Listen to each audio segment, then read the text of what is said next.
stand for the pledge. I pledge allegiance to the flag of the United States of America and to the republic for which it stands, As one nation under God, indivisible, indivisible, with liberty and justice for all. As a way of respecting, honoring, and creating awareness about our past, we begin our village board meetings by acknowledging that New Paltz is on the ancestral land of the Munsee, Esopus, and Lenape people. And please, check out our agenda, which is on our website and whatnot for finding, we're asking for help to find ways to support Indigenous communities. Thanks so much to Stana for, helping us create a list. Click through those links whenever you all get a chance at home. And the only item that I would like to add that was just changed today to the business agenda is a letter to the DOT. We'll make that item number 15. So anything else the village board or folks in the town board would like to do as far as tweaking or editing either of these agendas? No. Someone want to second my motion? Second. To amend. All in favor? Aye. Aye. Any opposed?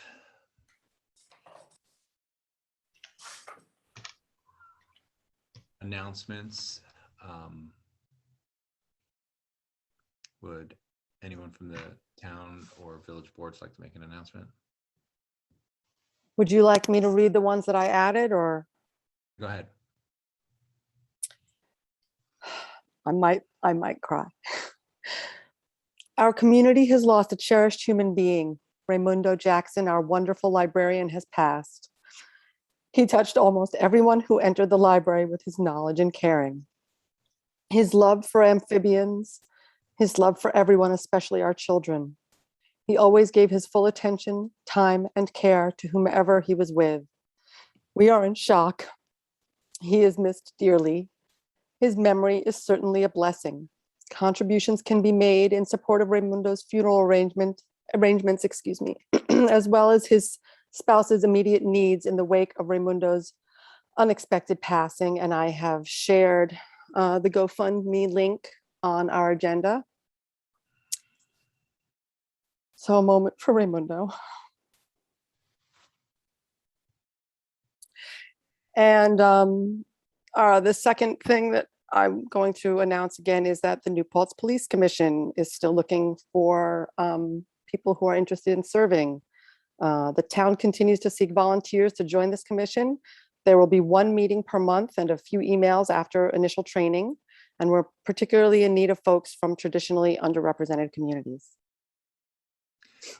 Town representatives, can you fill us in on how many total individuals are needed and how many folks have expressed interest so far, just to give us some context? I think we need 5. And, I think we're probably close to that, but we'd like to have, a well-represented group that represents the community fully. So we want to be able to, not just take the first 5 people. So we're still looking for people. We just had another application come in this week. So please keep applying. We'll probably start after the first of the year interviewing people. Thank you. Any other announcements? I have a few. I think everybody, this one's more positive. Yay. I think everybody knows by now, but we haven't met since then. But Dance Camera, finally a victory.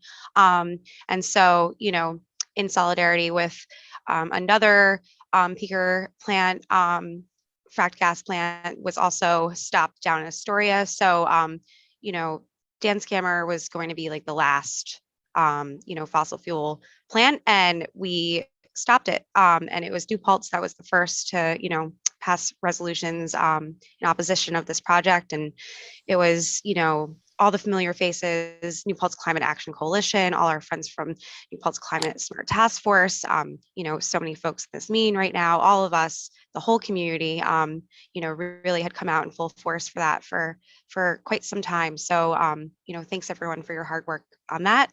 Time to get ready for whatever is next.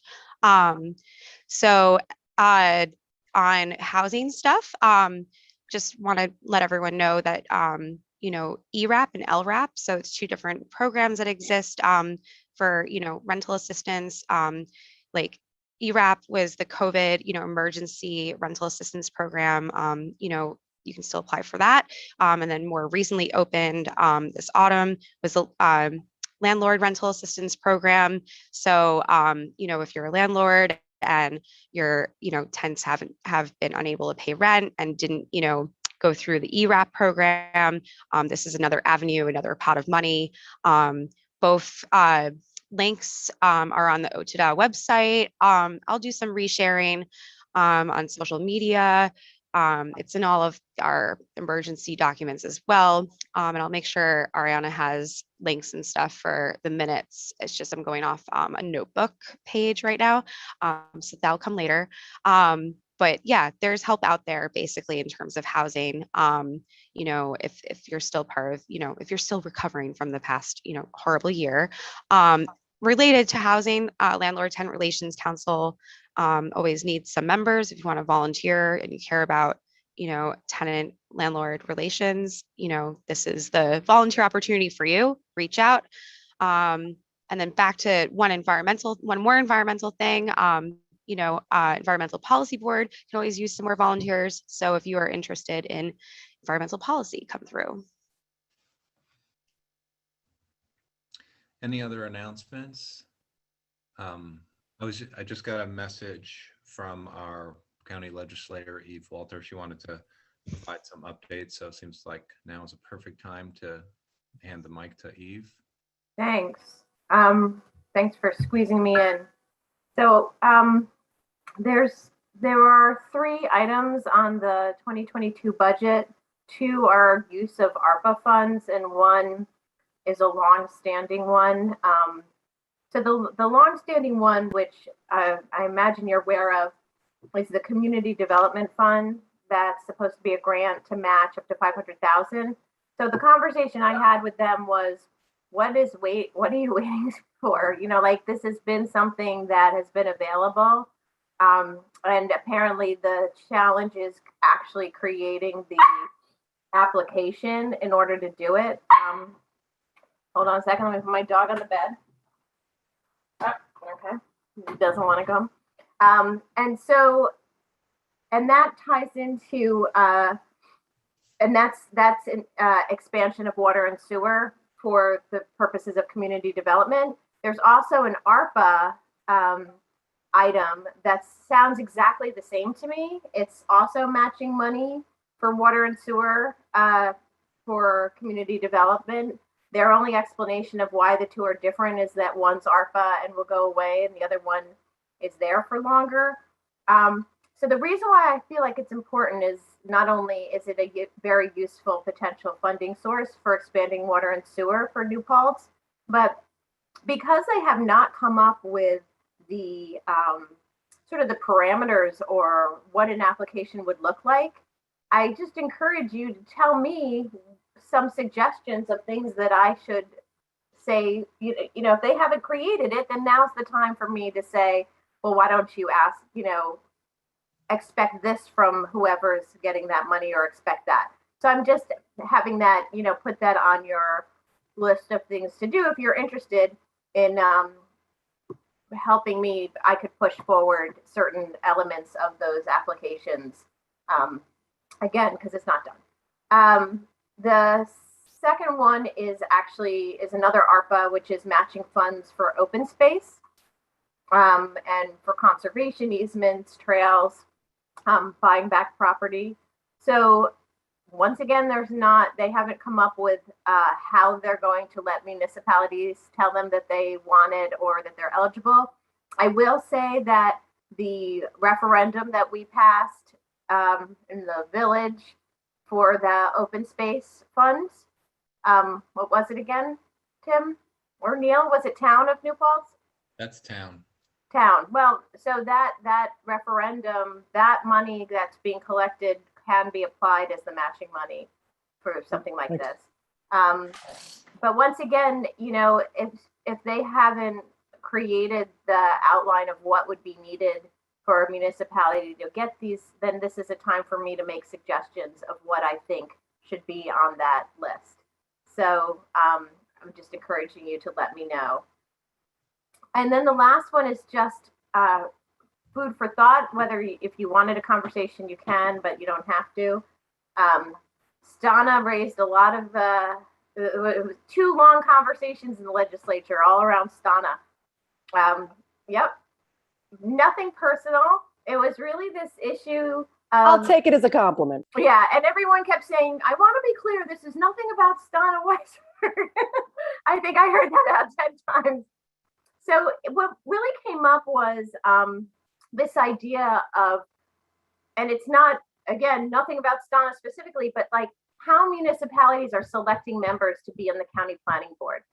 And that county planning board is actually plays very significant roles in making determinations for the municipalities, but also in our charter, that is the group currently, unless there's a charter change, that one day Dennis Doyle will not be there. He's been there for like 100 years, so I don't know when that day will ever come, but one day he won't. And right now in the charter, it's that group of people who pick that person. And that's a huge, huge piece of what the county does. I mean, so many things go through that department. So many things I can't even count. And so all the capital projects, all the other stuff. And so on one hand, it's this idea of thinking about, you know, who gets put forward, but the other is this exploration of whether that there should be a charter change. Like, is that the best way for us to pick who our next county planner is from that board? And so we're exploring other options, like really what's the most feasible way. Again, Dennis has not even suggested he's going anytime soon. We just want to get ahead of it. But so that's just sort of something to think about. I think What does that have to do with me? Because we just approved a resolution to put you on the county planning board. I'm sorry, what? Nobody asked me. The village board appointed you, and then Oh, you mean because I'm the backup? you and Bill are on the county planning board representing our village. I thought I was the backup. Either So you're the this is to backup my or point, you're is the that this is an Salary is important this- board. And so, and I'm not suggesting that Stana is not the right person or wrong person. It's more of just really remembering, and every municipality does it very differently. And I think that anyone who's been on a planning board in a municipality can know, like, if the county comes down with some kind of ruling, you have to have, I think, everyone on the municipal planning board to override it. And so it's a big deal. And so it's Okay. just food for So thought. yeah, I did serve on the town planning board for years, and that is why I was put up as the backup for Bill. But I'm perfect, you know, And whatever nobody's anybody wants, I don't Right. care. But no, and no one's questioning, and that was why it was said repeatedly, this is nothing to do with you. It just called our attention to the fact of how people are picked for that planning board in general, and the fact that board has a lot of power. It makes perfect sense. Yes, everything you're and that saying we makes might perfect need- sense. We need to possibly think this through a little bit better. Again, not about you, not about the village. I get it. I get it now. I totally get it. Yeah. I was like, wait, what? And Because I didn't so- think I was being seated like as a full member. That's why Yeah. I didn't. That's all good. Eve, I didn't realize that's how Dennis's position is chosen. I would love to talk to you about that, because I think Dennis plays a much larger role than just interacting with the county planning board. Oh, yeah. As the planner, you know, I think that he interacts with the county planning board a great deal, but I think as we've all seen and having interacted with Dennis, his role is much larger than that. And I'm not sure that the that's the best way to choose his replacement. I agree. I mean, the fact that community development fund, that there's yet to be a sort of an application process, that comes through the planning department. The application for the other two ARPAs come through the planning department. There's so many things that we do that go through the planning department. It surprises me. All of our capital projects, so many things. And so that's I would say that's one of the most important jobs in our county. And so, yeah, I think we don't talk about it now, but get in touch with me and let's just talk about suggestions. You know, it's not like we came up with solutions. We just identified that might not be the best, what we're currently doing. And that's all I've got for you, unless there's any questions. What was the second one? I'm confused. There's 3. So there was the 3 grants. Well, you said 2 things about me, and I thought there was. Oh, no. Only one thing about you. Okay, because you said there were 2 things that Donna came up with, and I was like, no, what? it came up in 2 different meetings. Ah, okay, now I understand. I'm like, what? You're very Okay. popular. I should not be that popular. Okay. But I'll take it as a compliment yet again. Hey, Eve, I just wanted to relay that. So back in June, our village board, we submitted a formal request to the county about projects that we have that would support improving our sewer conveyance system, pump stations, our water system. And the idea is that we would be doing this in the NBR district to further facilitate affordable housing and address our housing supply challenges. So, I mean, I would love to, make sure that official request that our village board voted on and then shared with the county folks, including Evelyn and Chris. Which Chris is it? Yeah. Chris Kelly. So I just want to make sure that, because we actually paid our engineer to help us with, what would be included in our request. So I just want to make sure that none of that has been overlooked. Well, I think that's my exact point. We did as well. I think that's what went into that ARPA chunk of money for matching funds for water sewer infrastructure, or for funds for water sewer infrastructure. So that's my very point, is that if you take that, because that's what they're doing, is because several people made those kinds of requests, municipalities, they're like, oh, we'll create a pool of money, we'll create a process. So I would say, to get ahead of the game, the language you used in those, like to support affordable housing, to expand it, like that's the language that I could then propose should be the goalposts for what they're choosing, if that makes sense. Okay. And so using that application that you both did, or town and village did, I think we should use that to basically almost not design the RFP like it's my ability, but it is my capacity to make suggestions of what should go in the RFP. And we might as well make the RFP match what your ask is. I mean, I know this is public and Terrence might write about it, I don't care, but might as well make the RFP match what your ask is. People don't have to agree with it, but I feel like that's it. Since there is no RFP yet, I might as well propose one that matches your ask. Okay, so I mean, because we have pretty detailed information, like what was, how we arrived at our ask, including very specific dollar amounts. So should I just forward that folder with all those attachments again to you as well? You can. I mean, I think that what's going to happen is then they have to approve an RFP, and then you're going to submit that all over again. Okay. And so, yeah, so we could talk about it more off if you want, but I'm just, the whole point is, since they haven't created this RFP, now's the time for me to make suggestions to it. Okay, great. I'll just forward this to you, and then just as a reminder, and then maybe you and I can go over it if that's useful. Sounds good. Okay, thank you. Thanks, Eve.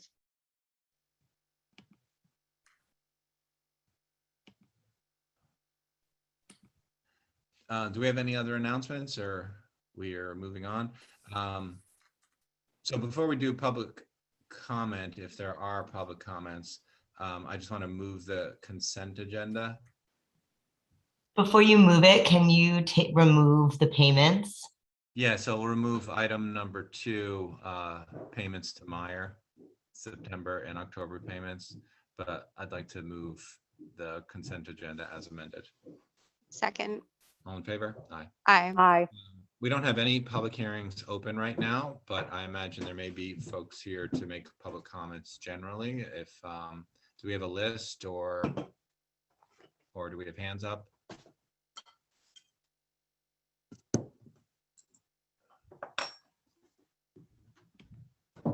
Does anyone want to help manage how we're taking public comments? Is there anyone interested in making a public comment? Daniel's got his hand up. Okay, Daniel, just turn your camera on, and oh, there you are. So turn your camera on, just, state your name and fire away. Great, thanks, Tim. Hi, everyone. My name is Daniel Schneeven. I'm a resident of the town of New Paltz. I sent a letter in yesterday, and I appreciate the quick response, Tim, because I know how busy all of you are. Not everyone may have had time to read the letter. So I'm going to really briefly run through the key points now. I wrote regarding a decision that the village board will likely make soon about whether to extend water and sewer infrastructure to the Trans Hudson project on the corner of Route 299 and North Buck Corners Road. The village stands in a position of considerable leverage, as it is unlikely that the project will be able to proceed, at least not in its current configuration, without access to municipal water. My hope is that you'll use this power to address 2 significant site plan problems that stand to negatively impact New Paltz residents. First, the current site plan jeopardizes the safety of Empire State Trail users. Currently, EST users are separated from vehicular traffic on Route 299 by a physical barrier. In the current site plan, the barrier would be removed and a driveway would be added off of 299, crossing bike and pedestrian traffic. The arrangement presented in the site plan would be less safe than present conditions for many EST users. As you know, this is an extremely busy intersection with many drivers coming straight off the thruway, not expecting to encounter bike lanes and a well-used bike ped trail. A DOT study showed that this stretch of Route 299 featured an accident rate twice that of comparable roads around the state, mostly rear-end accidents near the stoplights.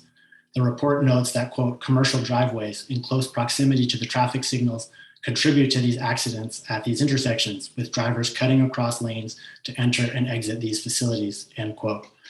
Given that these existing conditions already resulted in above average accident rates, adding another driveway in close proximity to North Putt 299 intersection will likely only make circumstances more dangerous. The Bike Ped Committee, of which I am not a member, has repeatedly called for the removal of this driveway on Route 299, calling it, quote, a major safety risk, unquote. As you know, there have been a number of high-profile incidents this year in Ulster County in which cyclists were killed by cars, including on other parts of the EST. The EST is a major asset for New Paltz, both because of tourism, but also as an invaluable piece of green infrastructure. I encourage you to protect the safety of EST users by making the removal of the Route 299 driveway a condition of any water sewer agreement. And just to respond to the email earlier, Tim, like, well, of course, it can't hurt for the village to send a letter to the DOT. As you all know too well, the DOT has a long history of ignoring this kind of outreach. The decision should not be left up to the DOT. Unlike other issues on which the DOT makes a final decision and leaves the village or the town with no recourse, like changing speed limits or adding crosswalks, and I commend you for all you've done, how hard you've worked on that for many years. Here, the DOT does not have the final word. You hold the cards. Just to wrap up, the second problem with the site plan is that it proposes to build a paved connector trail, Empire State Trail connector trail, through the middle of what is supposed to be a substantial vegetated natural buffer. The buffer required by the code to provide visual screening and to mitigate throughway noise is supposed to be a minimum of 30 feet. The connector trail would be paved, 10 feet wide, 2 feet of mowed grass on both sides, reducing the thickness of the buffer to 8 feet on either side from 30. The width of the buffer directly impacts its functionality. 30 feet is already on the low end of what is recommended along roads as busy as the thruway, and soft unpaved surfaces have been shown in empirical studies to be more effective at reducing noise than buffers with hard surfaces. Fortunately, there's room in the site plan for the EST connector trail to be shifted west out of the buffer without inhibiting the rest of the project. Minimizing the visual impact, and even more crucially, the noise of the thruway is a quality of life matter for New Paltz residents. I urge you to insist that the 30-foot buffer be maintained prior to the commencing of water and sewer service. And just a last sentence to wrap up, the project would be located at New Paltz's front door and stands to have a long-term impact on the town and village. I hope that you'll use your control of the municipal water supply to act in defense of the safety of Empire State Trail users and the quality of life of New Paltz residents. Thanks for the time. I appreciate it. Thanks, Daniel. Thank you, Daniel. Any other hands up for public comment?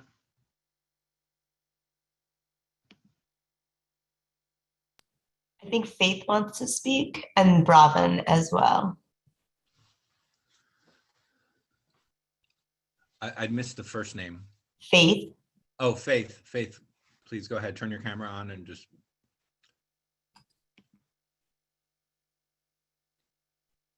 It won't let me. There it is. Okay.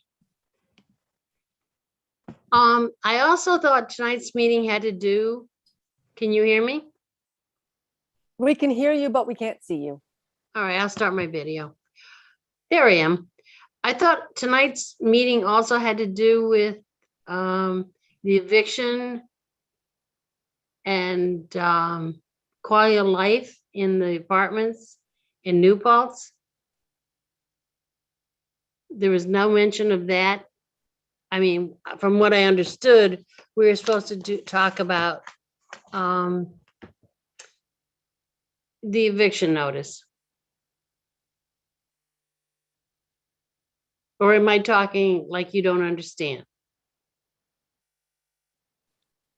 So on tonight's agenda is unconscionable rent increase, not Yes. specifically, That's that's unconscionable. unconscionable rent increase. So if you have something you want to say to that, we'd certainly like to hear it, or anything else, you can speak on anything you like. Okay, because I didn't know, I thought the agenda was part of that, especially the eviction part, which We haven't gotten to that yet tonight, Huh? that's all. We haven't gotten to that part of the agenda yet, but you can speak to it now. okay, my concern is that the rent increases in New Paltz have become horrendous, as you all know. It's ruining the quality of life in the apartments around older people, young families. Where I live, they're going up 10 to 15% a year. Now, that's getting to be a bit much.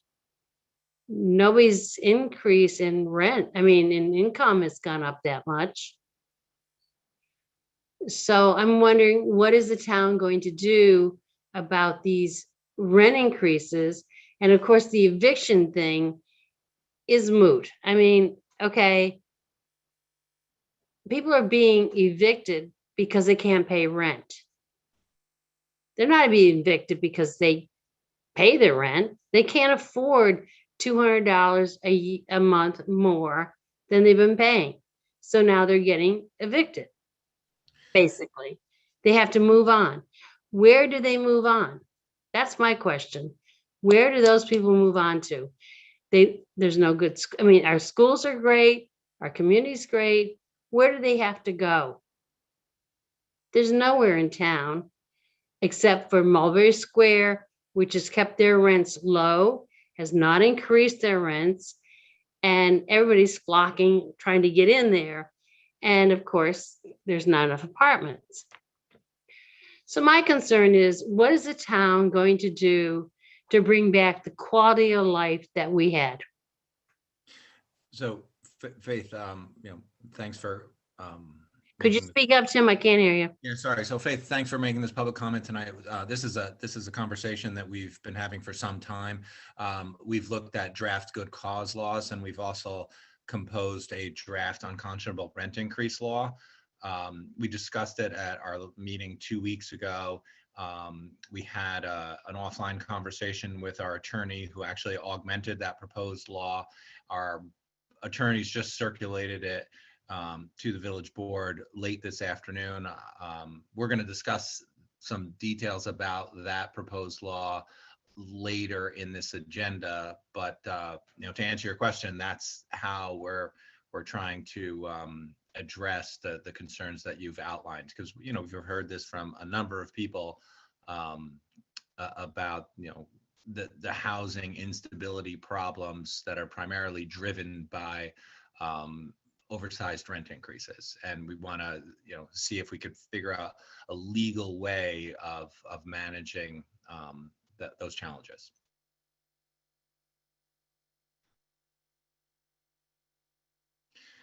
Does anyone else want to make a public comment this evening? Robin.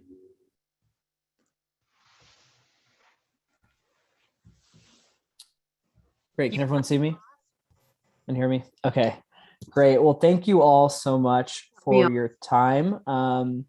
As you all know, my name is Bravin. It's good to be here again. And I'm with For the Many. I want to speak about some of the things that have just been brought up, some of the housing laws that are currently being considered by the village board. To be clear, the only legislation that is being considered right now that effectively takes steps to address the housing crisis is the good cause eviction law that's been proposed. In order to effectively protect tenants, legislation is needed, both to protect them from predatory rent increases and arbitrary evictions. Without passing legislation that covers both of these issues, tenants are left without meaningful protections and are going to continue to be vulnerable, especially once the eviction moratorium expires. The unconscionable rent increase law, which I'm sure was composed with the best intent, does not protect against arbitrary evictions and thus doesn't address the housing crisis in a meaningful way. If the law is passed, even if it is passed, landlords can simply evict tenants through no-fault evictions.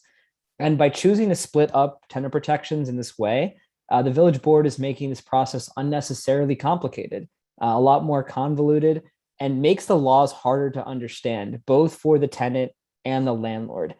And unlike good cause, it makes things much more legally risky by splitting up the laws into multiple parts, which increases the risk of litigation, and by proposing a law that has not been tested or passed in other cities. And so the unconscionable rent increase law is both more legally risky and doesn't afford the same protections as good cause eviction.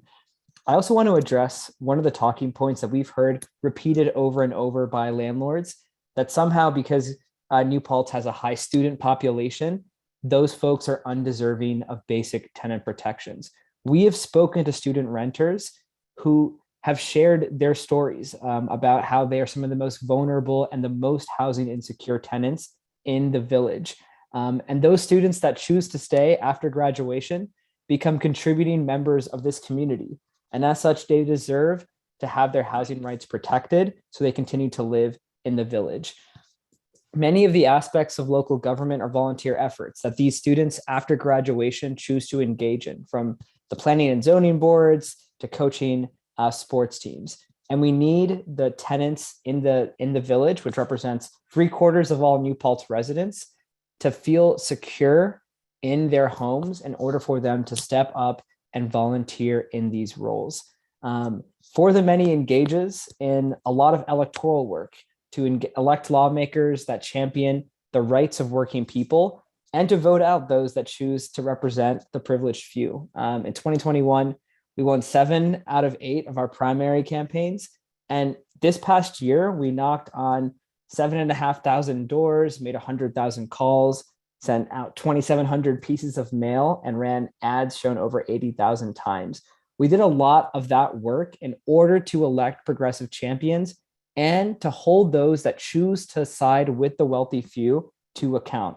And we don't want to have to engage in that kind of work here in New Paltz because we know where the intentions of this village board lie. And we believe that all of you are trying to pass legislation that looks out for the rights of tenants. But by continuing to delay this process, by continuing to not pass good cause eviction, despite the legislation being proposed and debated for months now, the village board has chosen to side with landlords over the rights of tenants.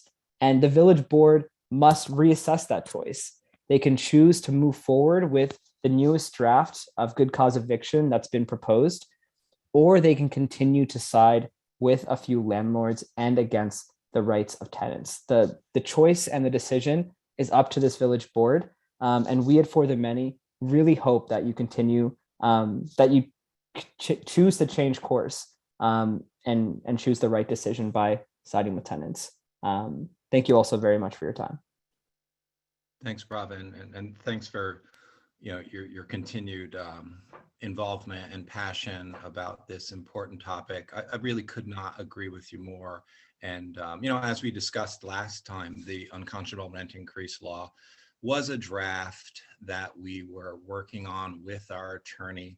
And I think you're going to end up being pleasantly surprised that the work that we're doing, I believe, will end up being more effective than what you're fearing or describing. I'm really pleased with the efforts that our board has taken to consider these important challenges and to actually make law that is defensible and that will not create additional problems for our local government or our tenants. And I think framing this as a response to trying to accommodate landlords is actually somewhat harmful and inaccurate. So I encourage you to continue to read what we're working on and try to understand why we're trying to be as thorough and careful as possible. So I anticipate we'll continue to discuss this, but I really would encourage you to try to work with us and not describe the work that we're doing as anything but the important work that we're focused on. Any other public comments?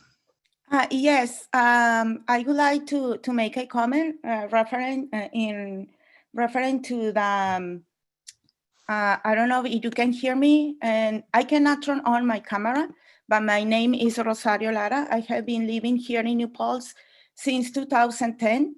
My daughters have been raised here in New Paltz. I have been a teacher, professor at SUNY New Paltz. I have a PhD in Latin American issues. And I'm really concerned about the not passing, the not voting for this proposal, the good cause eviction. I am a tenant, and this proposal has been discussed for months now. And not only that, you have been trying to split the law or this proposal into different parts, little parts. And I can tell you that I, as a daughter of a lawyer, I know the more you complicate a thing, the more you split a thing, it becomes more difficult to understand, and it creates more problems. And you cannot tell me that it is not the case, because I know what I'm talking about. My father is a lawyer. I know how it is. Second, you are saying that you are working too hard for the benefit of the many, for the benefit of the citizen of New Paltz. But people cannot wait. I don't know if the village board understands that while you are discussing this and not doing anything, people is forced to leave their homes. Kids are forced to leave their friends, their city, to go to another place, because here in New Paltz, there is no place where to go. So the question is, do you have statistics? How many people has to abandon the city because nobody is helping them? Do you know the statistics, the numbers? Do you have a record of that? Do you know that people that is leaving this town are your neighbors? So this is not only you put it like, we are trying to resolve this problem legally, but this problem is not only a legal problem. This is a moral problem. And most of the landlords are putting the needs of the market over the needs of the people. I don't know if you can understand that. Okay, you are putting money over lives. because people has to abandon this town. And we have built this town with our friends, with our neighbors, with our work. I have educated the students in SUNY New Paltz, and it seems that the landlords, they say, no, students, they are not worthy.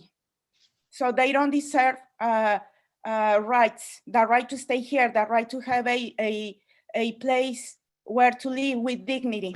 So who decides who is worthy or what? Is a village board? And under what circumstances? What are your foundations or the landlord foundations to decide these people is worthy, this is not? So that is pretty, I'm sorry, but that is pretty immoral. So the people in the town needs you to do something. The people of the town, talking with my neighbors, talking with my friends, they have expressed that you failed them. You have failed us. And your attitude, I'm sorry, you have been working too much, maybe you have discussed too much, but it's completely immoral because you cannot put above human lives the market interest, the interest of few people over the great majority. Thank you. Anyone else interested in making public comment? Me. Hello. Can you hear me? Can you turn your camera on and state your name?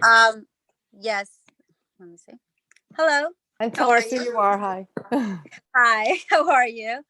So my name is Susanna Chin, and I am a resident of Milton, but I am a longtime Dutchess resident who always have been made New Paltz a part of my daily living. I just want to start by saying that we need to understand that I feel that the biggest problem that we have right now is a lack of fair housing.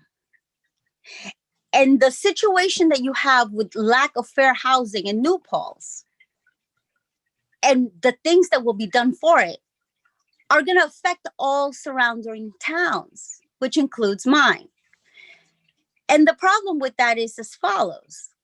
When the living wages are not the same as what the rent that is being asked for, you can't live with, if there's no living wage, there's no way to actually have adequate housing. So how does that affect a homeowner like me? I actually been I rented 90% of my life. And it's only recently that we were able to acquire this home. So how would what you guys are doing affect us over here? Well, it's very easy.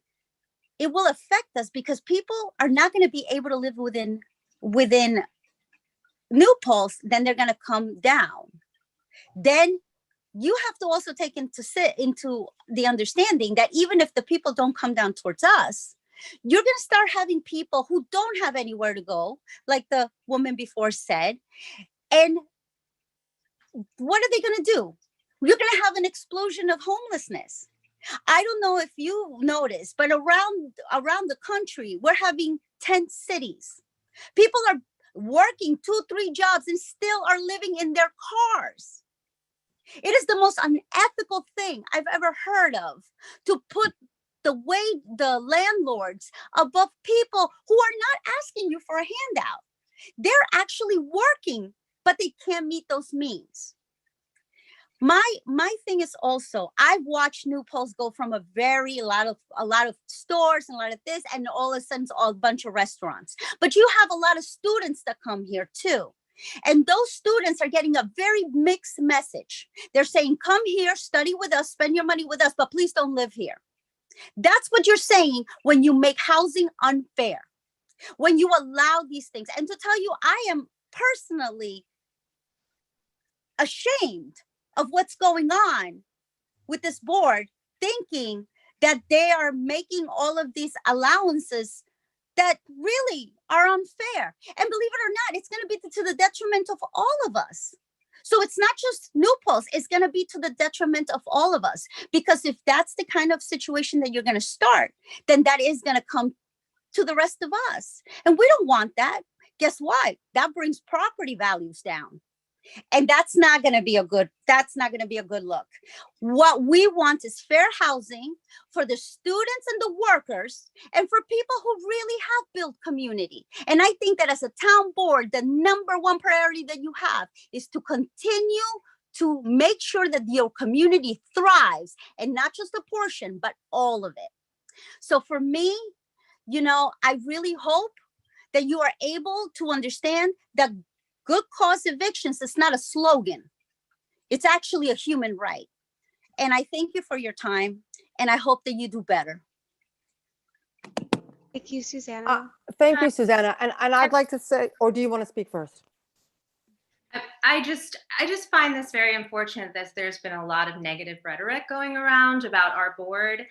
I just want to say, for the people who have spoken in support of tenants, I want to just clarify that this entire board is doing all they can to protect tenants and to keep tenants housed. There isn't a person on this board who is, quote unquote, siding with the landlords. We're not siding with anyone. We're siding with creating housing for people and trying to find the best avenue for that.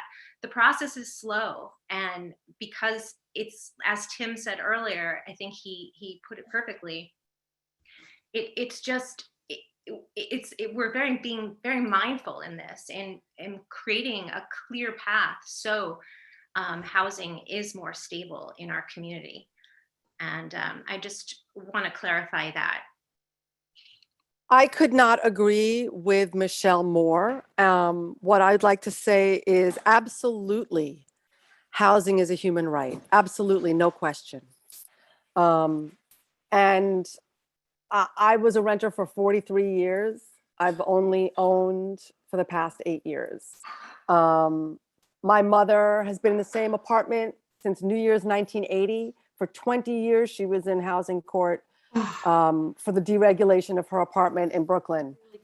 She only recently just settled and her rent doubled. I grew up on welfare. I do understand this issue. I take my responsibility to the people as seriously as possible.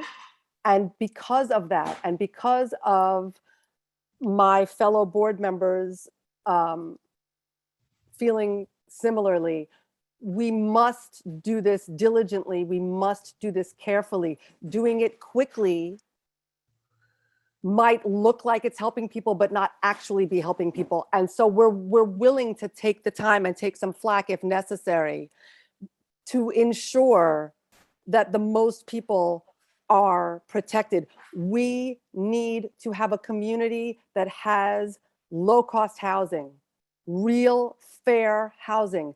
I do not want to live in a place that is all rich and all white. I absolutely do not want that. I will do everything within my power to ensure that that doesn't happen, but I must make sure that we're doing it correctly. I have friends, I have people who I love very much who have lived in this community for much longer than I have, who have had to leave. I promise you, we are thinking of each one of them. Nothing that we could have done so far would have saved those people yet. I know some people will disagree with that, but I promise you, we're really, really working hard on this. Well, I just wanted to say one last thing. I understand that you guys are doing your best, and I know all of you.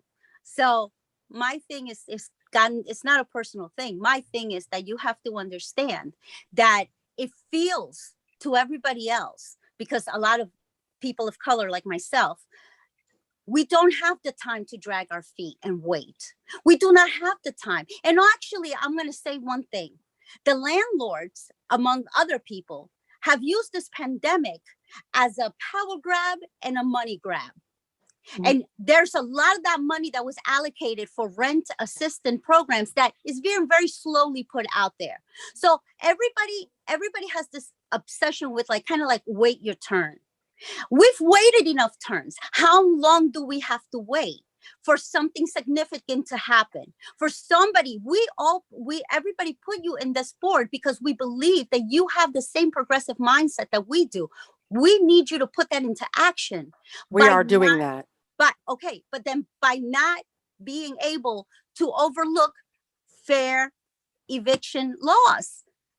Fair housing is also, by the way, and also when you have people who are not being paid the wage to live within a place, and then that all affects every single one of us. You are It absolutely affects correct. all of us. You're and correct. then like I said, and then it comes down to the near towns, because if you guys make a precedent of that, it comes down to us.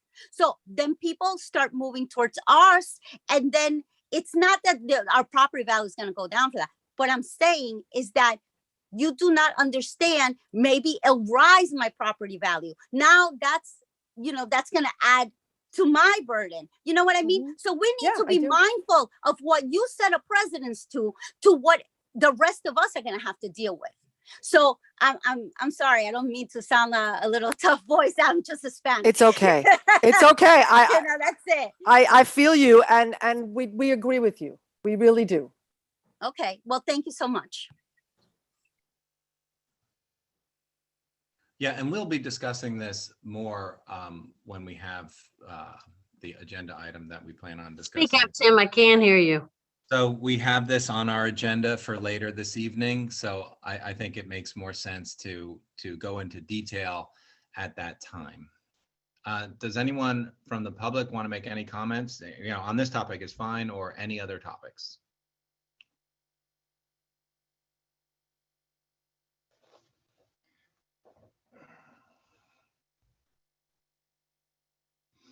Okay, then let's move on to our business agenda.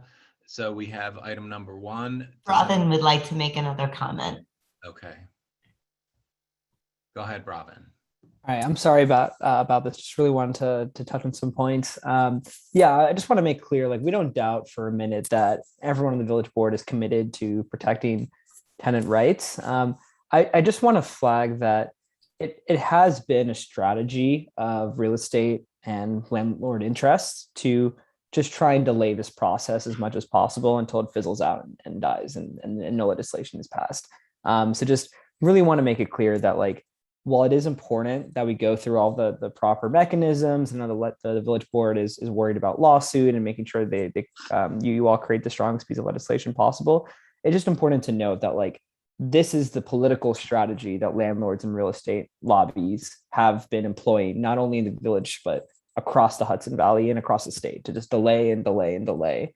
Robin, that's not what is going on here. No one is delaying this process. I personally think that the good cause law that was approved in the city of Albany and the city of Newburgh, and that Hudson is considering, is a flawed, problematic law. What we are doing is our own research and working with our attorney to come up with a law that will do a better job of protecting tenants. That's all we're trying to do here. We are not delaying anything. We're not complaining about, it takes too long to do stuff. We are trying to come up with a better law. Why do you do it, Tim? That has been adopted in other communities. That's all. Well, I look forward to hearing more about how the process continues to unfold. It's really difficult trying, it's like, our job's difficult, and I understand people are going to critique us and criticize us for our process. But, I honestly feel like at this point, there's a bit of a smear campaign, a misinformation campaign. I see the texts, I see the emails, and it's really disheartening. It's really disheartening when we're trying to do real effective work. I understand that must be frustrating, and definitely don't want to make it seem as though we're trying to come after you or anything like that. But I think that also is indicative of some of the frustrations that tenants in the village are feeling, because the eviction moratorium is going to expire, and so there's kind of this urgency. So just really want to emphasize that. It is so important that we do this correctly and not come up with a law that's porous, that the AG, we want to get the AG's opinion on it, because there is a significant amount of concern that this is a porous law that will not stand up in litigation. So we do not want to spin our wheels and put our tenants at risk. We want to articulate and adopt a real law that will have real impact and protect tenants. Thank you, Tim. Thank you, Tim. I understand that you're going to protect the eviction part. What about the increases of 10 to 20% in your rent that's been going on here for the last 2 years? A year of pandemic and this year, rents have been going up 10 to 15% in certain places. Not all, but that's an eviction in itself. When people are told your rent just went up $200 a month, that's an eviction. You can't afford it. I see it all around me. I'm seeing it. It ruins the fabric of the community. You know, what are we going to do about that? That is literally what we're talking about. You're describing is precisely what our law, our draft law, is trying to address. Stay tuned. Stay in the meeting. You will hear us discussing it. Do we have our auditors here? They want to tell us about the audit review? Yes, we're here. Take it away. Thank you. Let me share my screen.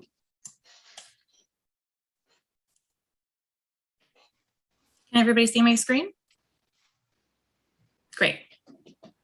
So, Mayor, members of the Board of Trustees, my name is Jeff Shaver here with PKF O'Connor Davies. Also with me is Melissa Zott. She's a senior manager with the firm. Susan Barossi is unable to join tonight, so I'm sort of filling in for her. Melissa was the manager in charge of the audit field work, and she spent time with the village treasurer working on the audit. So I'm going to let her take most of the presentation and just supplement her as necessary. So go ahead, Melissa, take it away.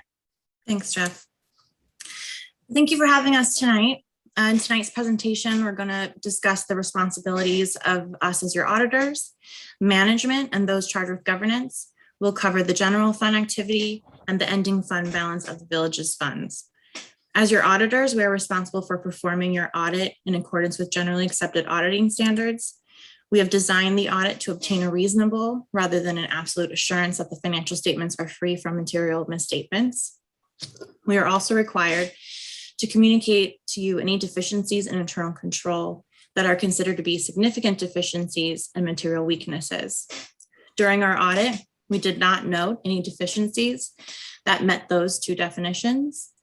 We did, however, identify 2 control deficiencies that are more of housekeeping in nature. As part of our audit, we obtained and reviewed the village's accounting policies and have made a determination that these policies appear to be appropriate. Included in our responsibilities is to communicate any fraud, illegal acts noted during our audit, and no such instances were noted. However, our audit cannot be relied upon to identify all instances of fraud or illegal acts. As part of our deliverables within the financial statements, we have issued an unmodified opinion or a clean opinion, and this is the best opinion that you could receive. In addition to us as your auditors having responsibilities, management and those charged with governance also hold responsibilities. Management specifically is responsible for selecting and implementing appropriate accounting policies, fairly presenting the financial statements in accordance with GAAP, establishing effective internal controls or financial reporting, and monitoring those controls, complying with all laws and regulations, as well as any provisions within contracts or agreements, and then providing all the financial records and the representation letter to the auditors. I would like to thank Nancy Bronco and Roseanne James, as well as the entire treasurer's office, for being extremely responsive and having the records so well maintained.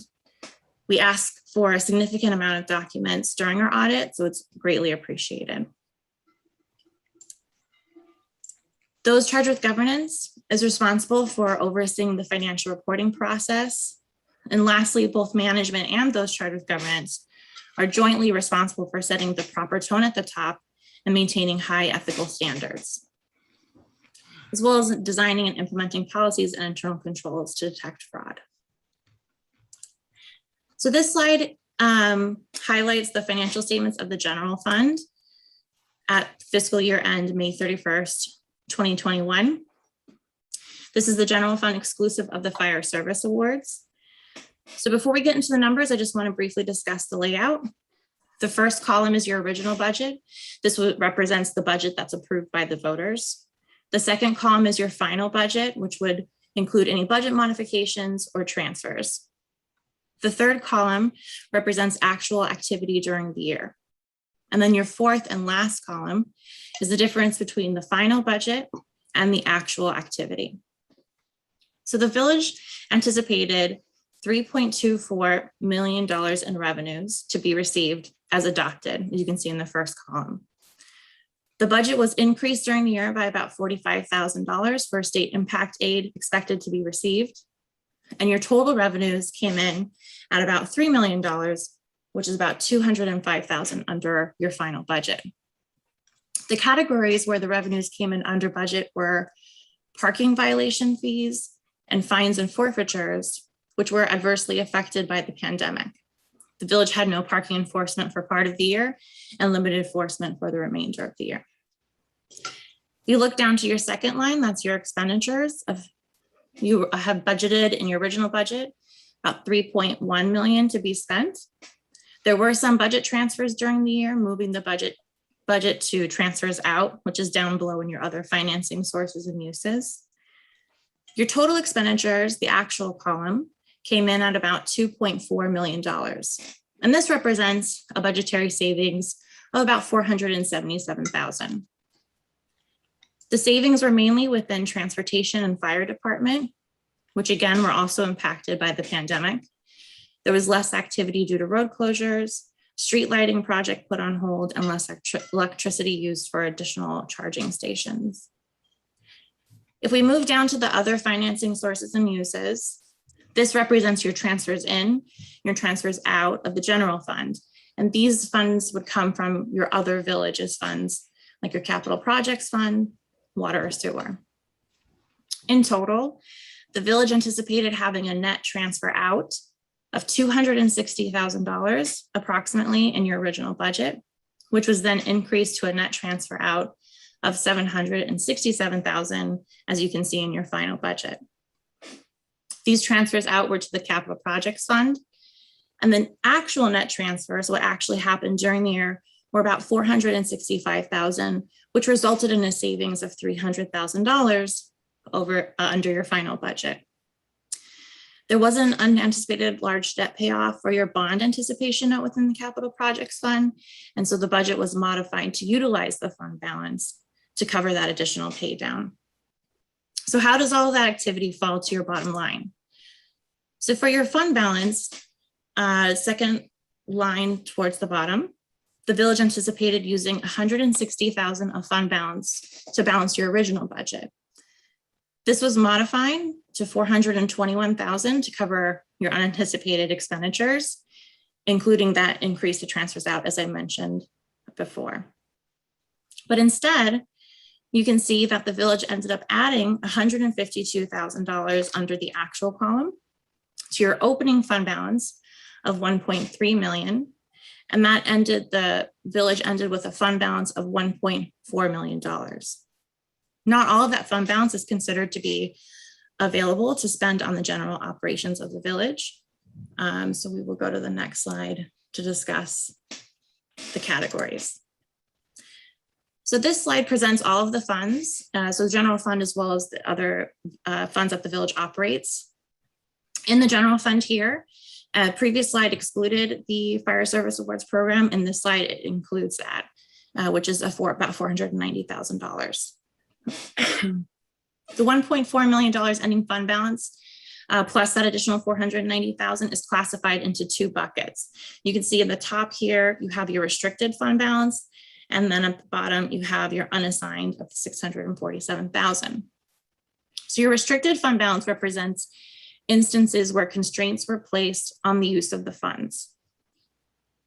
The larger balances are within the funds set aside for sidewalk repairs of $74,000, $712,000 set aside for future acquisition of fire apparatus for the village's fire department, $20,000 for the cost of machinery and equipment for the use of the village's Department of Public Works, and then the $490,000, as we spoke about previously, for the fire service awards. This leaves the remaining $647,000 in the village's unassigned fund balance, which is the fund balance that's really considered to be free and clear. The rest of the funds here are for informational purposes, but I do want to point out that the capital projects fund, currently it's the second to last column on the screen, is currently in a deficit of 3.7 million. And this is really considered to be an accounting deficit, as the village currently has $4.8 million in short-term bond anticipation notes outstanding, which would cover this spending. However, governmental accounting does not allow for the village to recognize that revenue until it's paid down, or if it's converted to permanent financing, like a serial bond, for example. Moving on to the next slide. This slide shows the general fund's assets and liabilities, exclusive again of the Fire Service Awards program. We've provided the current year and the prior year's information for comparison. Overall, your total assets increased approximately $55,000. Cash decreased $200,000, which was offset by an increase in your investments of $240,000. And if you look at your total liabilities, there was a decrease by almost $100,000, mainly due to your accounts payable. And your accounts payable could fluctuate based on timing of expenditures incurred versus when the payment was remitted year over year.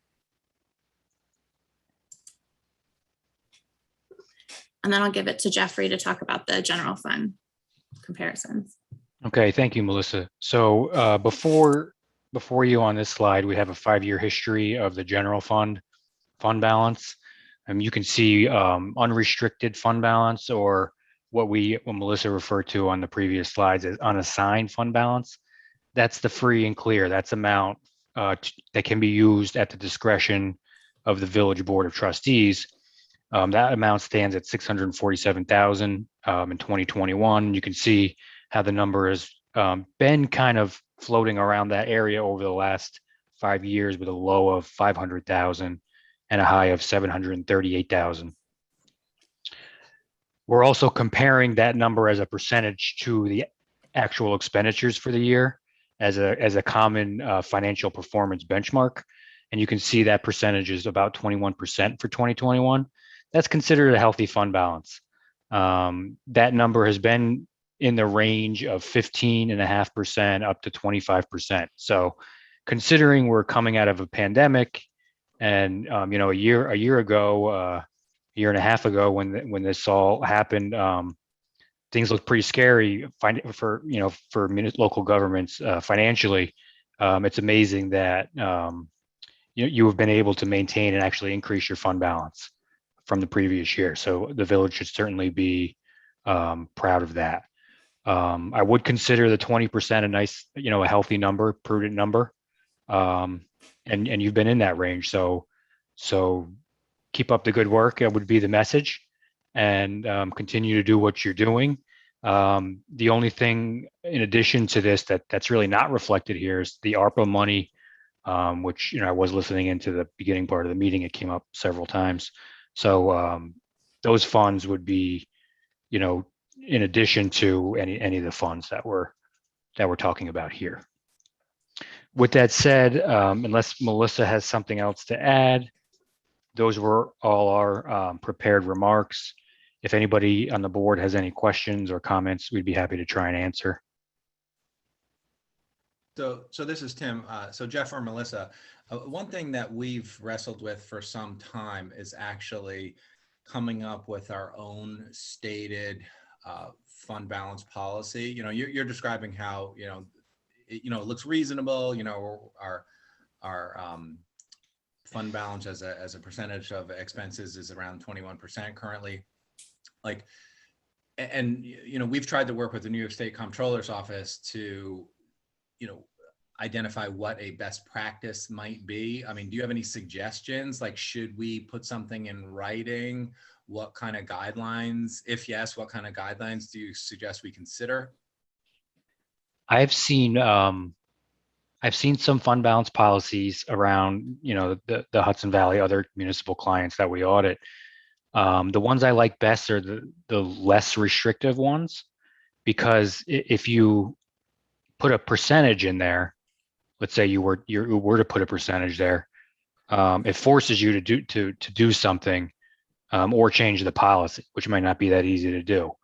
So you could, it's a prudent thing to adopt the policy, but just allow yourself some flexibility would be my recommendation. So you're not, forced into doing things you might otherwise need to do.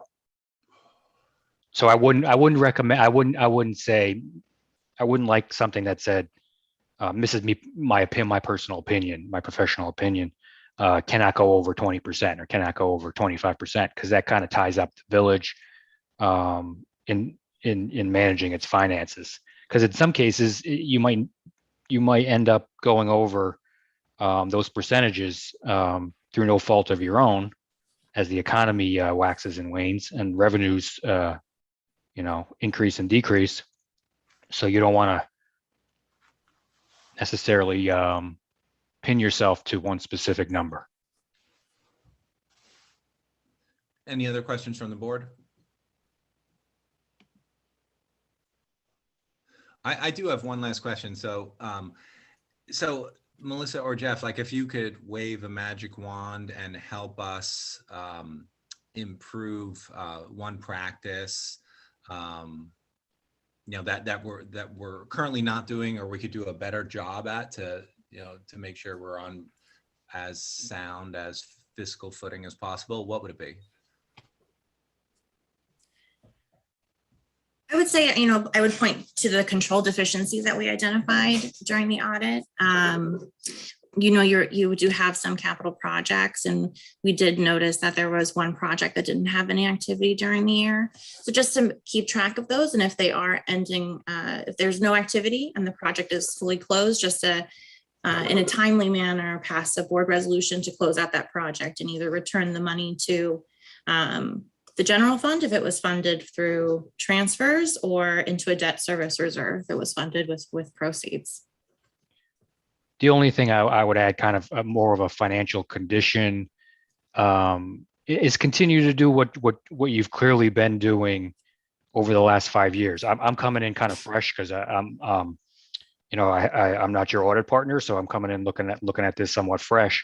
But I can just see you've been maintaining a healthy fund balance over the last 5 years. Continue to watch that every year as part of your budget process. Watch how much your appropriation of fund balance is. Not only the general fund, you have a water and a sewer fund. We didn't highlight it today, but also operating funds that are important. That if you don't have fund balance there, that would be a drain on the general fund. So keep an eye on those two funds as well. Using one-time revenue sources such as the ARPA and the grant funds you might be entitled to wisely. Capital related items are generally would be the recommendation, instead of using them for recurring expenditures. And that's really it. Just continue to keep these things in mind. Health insurance is a significant cost for all municipalities in the area. Keep an eye on the cost. And try to be frugal while still providing the services you want and need to provide to your residents. Thanks. Yeah, I think if there was a theme to the way we try to manage our general water and sewer funds, like anytime we do have revenue, that more revenue than we expected, or one-time revenue punches, we just aggressively pay down debt. That's kind of our we're less concerned with like managing a portfolio of debt, and more concerned with just aggressively just trying to have as little debt as possible at all times. It's like we kind of run it the way a prudent person would run a household. It's a good way to do it. Tim, I was just going to say that we try to run it the way I think a lot of our community tries to run their own personal household budgets. Jeffrey, thank you for bringing up the health insurance point. I think that's something we've said so many times in so many meetings. So it's, as if you know us very well. Thank you. Yes, and it just makes me think that I want to pass the New York Health Act. Yeah. Yeah, that's the one we'll probably actually need a magic wand for, unfortunately. Yes. I wish we did not, but I'm not feeling optimistic. You and all Unfortunately, other municipalities. Yeah. We're gonna be stuck with these $30,000 a year family plans that just escalate at 5% a year for probably who knows until we just can't stomach it anymore. I don't know. This is more immoral stuff. Yeah. Yeah. All right. Thanks, everyone. So we asked our colleagues from the town board to chat with us about Water District 5.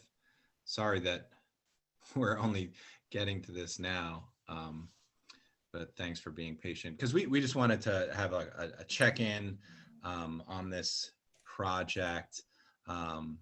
This is a project that we all inherited from previous administrations prior to 2015, and it was a project that Dave Clauser's engineering firm arrived at. And I think a challenge for both the village and the town was the fact that we were distracted and consumed by the litigation from some of the neighbors. So, both the town and the village had been successful in any of those actions. But I feel like at this point, we really need to tread carefully in terms of triple checking the design of this project, because it's a tricky one in that, it's useful to have a backup water supply that's large, like 101 Plains. But the challenge in terms of the plan as it currently exists, it would really only be accessible during DEP shutdowns of the Catskill Aqueduct, and then the rest of the year, or for several years in a row, depending on DEP scheduling and whether they need to shut down the Catskill Aqueduct. 101 Plains Road would only be used to provide municipal water to residents on Plains Road. So we've had some conversations with our engineers, because I feel like what I've learned, sitting in this seat now for the last 7 years is we have a very temperamental conveyance system. And when, there's something that happens that the system is not used to, that's when we see disruptions like water main breaks or episodes of brown water. And I don't feel like the plan that was originally articulated looked closely at those risks. So our engineers, put together a memo. Our village board only got a chance to look at it today. We want to share it with our colleagues on the town board, just so we're all on the same page. But it just seems like we need to tread carefully and thoughtfully, because some of the assumptions that I think were made 7 years ago, it's just like, getting water from 101 Plains, it's not as easy as like, okay, well, now we're going to use this spigot instead of that spigot. We have a complicated, old, dated system. And we had an emergency recently where the county was replacing the culvert at the Kleinkill that intersects with Mountain Rest Road, and there were some problems in terms of it wasn't clearly identified where the water main was, and that main was damaged. And then we had a pressure spike that we believe created a water main break on Platical Avenue. Many days later, then the water meters of the Water District 4 customers who are on Canaan Road and Mountain Rest, several of them were broken. And we have fortunately a very good working relationship with the folks who are employed by the town who address water situations, as well as the village public works. But a lot of that stuff is just like handshake deals, and it's not necessarily like the most efficient way to be doing any of this stuff. And yeah, I just feel like we have an opportunity to do this correctly. We should really be planning for capital projects and planning for how a backup system like this could work as a group.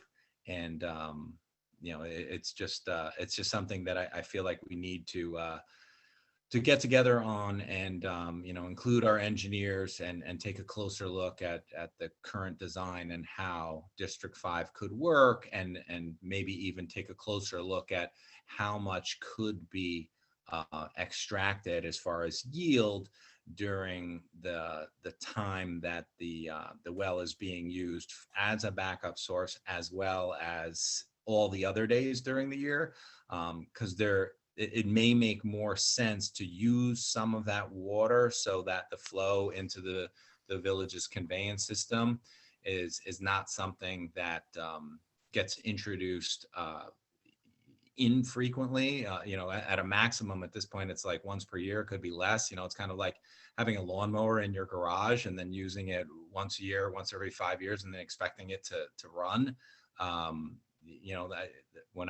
My concern, and the concern that's been expressed by our engineers, is that you might have unexpected instances of brown water and pressure spikes and other disruptive problems. So that's just the conversation that I think that we need to be having, and making sure that our broader community, as well as the residents on Plains Road, are aware of. Well, yeah, sure. I mean, the goal is that we're working together on this. I mean, this project is all about a backup water supply for the village.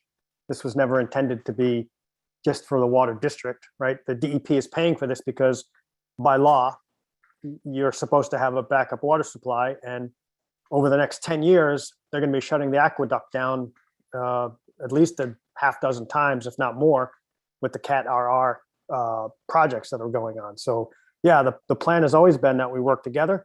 I'm looking forward to, you said you were going to send this letter. I'm looking forward to it. Our engineers are waiting for it. They're your engineers. It's Chazen. You guys work with these guys too. They're the ones doing all of your work up at the different, the town and village projects. So it's the same engineers. The plan is to work together. I think that the plan from the very beginning they've always been aware that there are going to be issues when they turn it on and off, because the plans talk about ramping up and ramping down. As far as using it for the rest of the year, that's always been part of the long-term goal. But when they did the well tests back before we were around, they did it and we got the permits for 80 gallons a minute during the whole year and 400 gallons a minute during the shutdown periods. After a series of shutdowns and probably several months of daily use at 80 gallons a minute, they'll have a better idea of what the aquifer can handle. And then I think the plan is to say, well, let's use this to its most useful ability, right? So yeah, that's always been the plan, but none of that can change in the short term. We need to collect the data first. And we're not going to be doing anything because we're not going to get sued again, right? So we were sued 3 different times and 3 different appeals. One was for the formation of the district. One was for, I can't remember what the other one was, the seeker. And one was for the application of the water withdrawal permit, right? And they all went to the state Supreme Court. We won all the appeals. But so we can't apply for another water withdrawal permit without getting sued. So we're going to build a district. We're going to test it out. And then we're going to continue to work together, because this benefits everyone. This benefits half the town, basically everyone in the village and everyone in the water districts. And that's why we've continued to work on this, and we're going to continue to work on it together. So, as far as updates. No, you said 80 GPM. I think you meant to say 20 GPM, right? the district uses, I think, 80 gallons a minute, but I haven't looked at it in a while, but maybe I'm wrong. Okay. Yeah, I've always been under the impression it was 20, but either I way. mean, we used to talk about this all the time, but I haven't looked that up. So it maybe 20, maybe 80. I was gonna say, the land was purchased on Friday, closed the deal. The notice to proceed went out to all the contractors. The plan is over the next 9 months, the district will be constructed. The engineers will be on site. They're going to be meeting with all the residents. We're going to have public meetings to make sure everyone's fully informed. We've sent letters out to everyone in the district, getting their contact information. This project started, like Tim said, before we were both elected. There are people that have probably bought and sold homes in that district since it started. So we want to make sure we re-engage with everyone, make sure everyone's concerns and issues are addressed. That's kind of where we are now. But yeah, like send that the concerns that your engineers have looked at.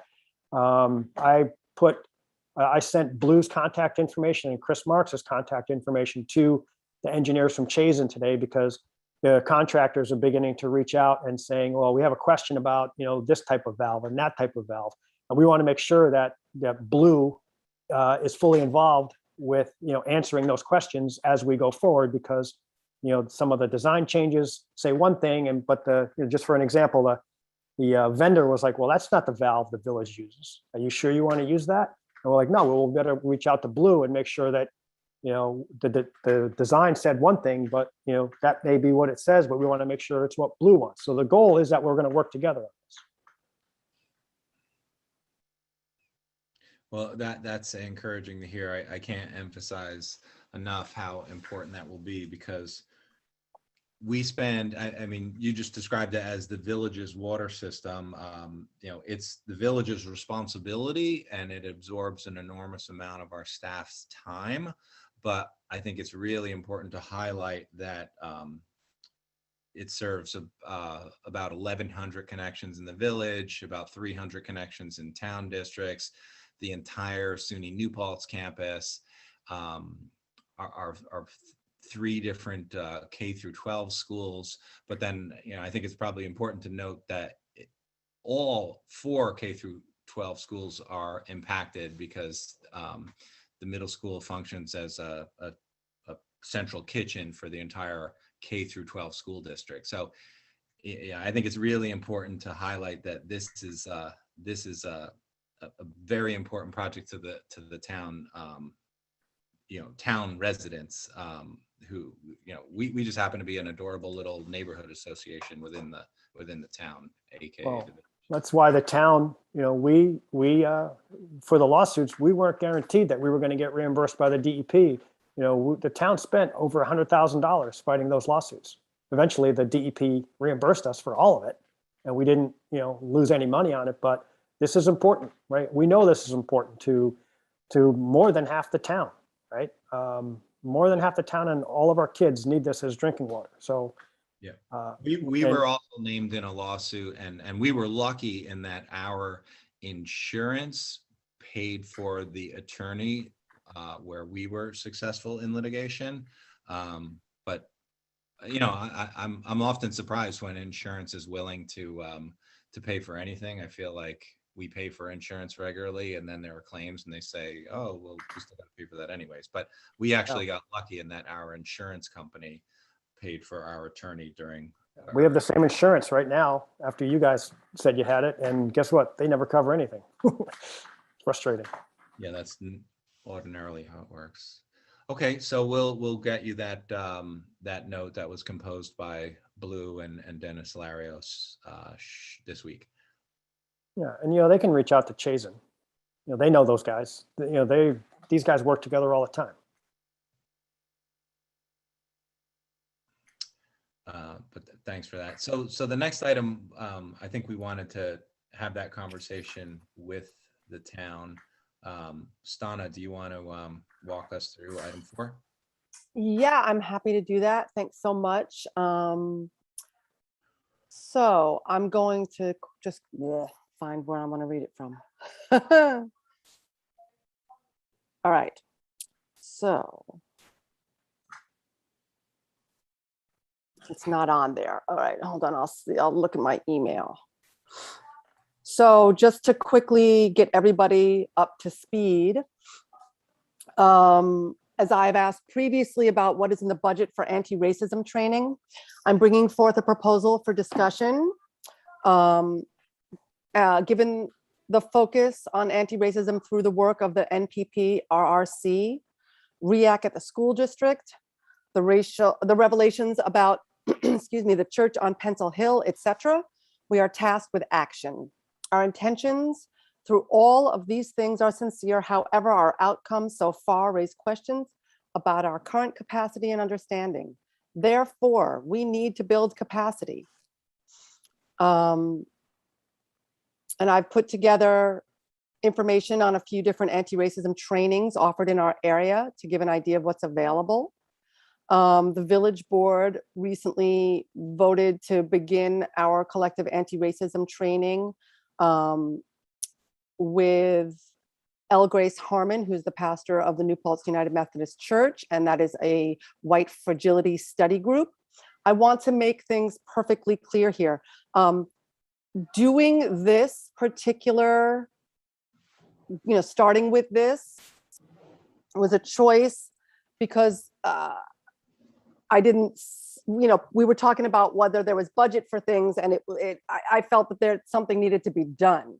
This is not a replacement for what the NPPRRC has suggested. They would like us all to do Undoing Racism. I would like us to all do Undoing Racism. If we can put Undoing Racism for everybody in the budget, then that's what we should do. If for now we want to start with something that's, and again, this is a beginning to start with something else, Pastor Harmon has offered to do 3 sessions in 3 weeks. They're 90 to 120 minutes each, so 2 hours at the most. There will be approximately 60 pages of readings before each session. Lim explains that longer gaps between meetings mean constant recapping, and it ceases to be a conversation. We must trust that she knows what she's doing, even though, and especially when, it makes us uncomfortable or feels difficult. She's taken about 20 groups through this book, people of all sorts of education levels and learning styles. Learning to keep up and not have special accommodations is part of this work.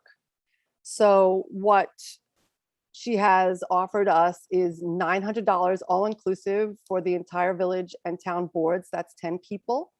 I am unable to find anything comparable for time and price. We also particularly like this because it utilizes local resources. Lim lives here, Lim knows us. And so that's where I believe we should start. But again, if we feel that we can start doing Undoing Racism, which is $350 per person and 3 days, I'm down for that too. Yeah, How many- I'm particularly excited about working with Pastor Grace Harmon because I feel like she knows our community, she knows the individuals on the board. I think that's it's a great opportunity to work with someone who has expertise in this area and who also has a sense of what we're currently up against. I think it's really actually a fantastic opportunity. Yeah, thank you, Tim, for kind of starting exactly what my thought was. Like in my day job, I'm fortunate enough to go through so many trainings regularly from, like harassment, implicit bias, active listening, everything. I'm so lucky. But there's just something about going into a training with a bunch of strangers who don't know our particular like context that makes it makes it so it just isn't as effective as I could imagine a training with one of our local pastors who knows us and knows how to challenge us and push us in all the correct ways and kind of knows some of the backstories of community-wide experiences. I just would be really excited about being able to participate in something like that. Stana, thank you. We chatted earlier about this a bit, and I appreciate you spearheading this and getting this set up for us. And just speaking for myself, I'm looking forward to both participating in this, but also us moving forward, like how we can continue to engage the community at large and our own employees in this topic as well, too. And that is the plan. The plan is for it to start with us, but to continue to be something that everybody who works for the village and town takes part in. I mean, I think we lead by example. And then we lead by, by living what we've learned. And I think it's a good start. I appreciate your taking the lead and making this happen. But I missed it again. So it's a 2-hour sessions each. How many sessions and how, what's the span? I got little kids at home trying to plan this out. Yeah. So we're probably doing this next after David, you may not be around. That is correct. David will not be around. We envision this happening in the new year. The sooner, the better. It's but 3 maybe you weeks. can join us if you want. Yeah, it's 3 weeks. There is room for David if he wants to do it.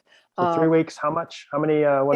It's 3 weeks. It's 1 session per week of 2 hours, 90 minutes to 2 hours. And there's about 60 pages of reading between each session that is assigned. Yeah, we've been here an hour and a half already. So what's 2 hours? Yeah, so 2 hours, 3 times, $900, boom, done. A good place to start. Yeah, sign me up. A technical question, maybe Tim knows the answer. Are we in quorum when this happens? We could probably treat it as a exec session of some sort, I would imagine. Or Darren and I talked about it. It's this would be like training, like when you go away for Conference of Mayors or Association of Towns meeting, right? We're going away. We often have to go away as members of the same board, but we're not discussing a law or voting on an issue, but we're in training. So just like you often, you may take implicit bias training or sexual harassment training together. I don't think it's any different than that, but that would be my understanding of the law is specifically you're not allowed to get together to coordinate votes. Since that's not what we're doing, I think we're totally in the clear, but very good and fair question. Yes. Goes ahead. I'm sorry, David, go ahead. Yeah, just a comment. I mean, when I first saw this, I was a little concerned that there's an opportunity here for different people in different departments of the municipality to be together and converse about things that they're not normally conversing about. I think there's a great value to that.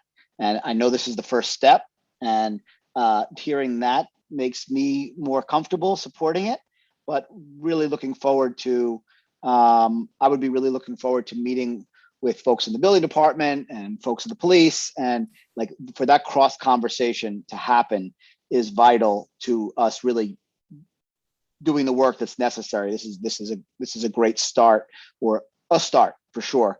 And I see Essie is on this call. I'm not sure if Essie is she's here to talk about this. Yes, is on right now. Yeah, just want to hear Essie's opinion about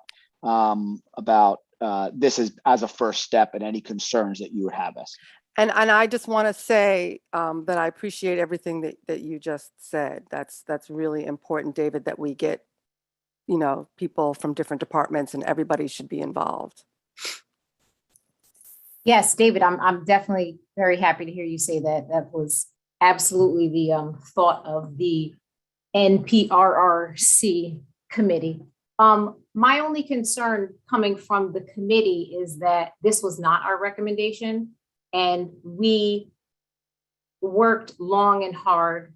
We researched, and our recommendation was specifically for the Undoing Racism by the People's Institute for Survival and Beyond. And so in my mind, this should not, I'm happy that you guys want to get started and do what you can. I think that next year is too long. I think that this has already been too long. And I think that it's really important that you start to make this undoing racism a real priority. So to say that you don't have it in the budget is not, I mean, we have to do more, right? We have to walk the talk.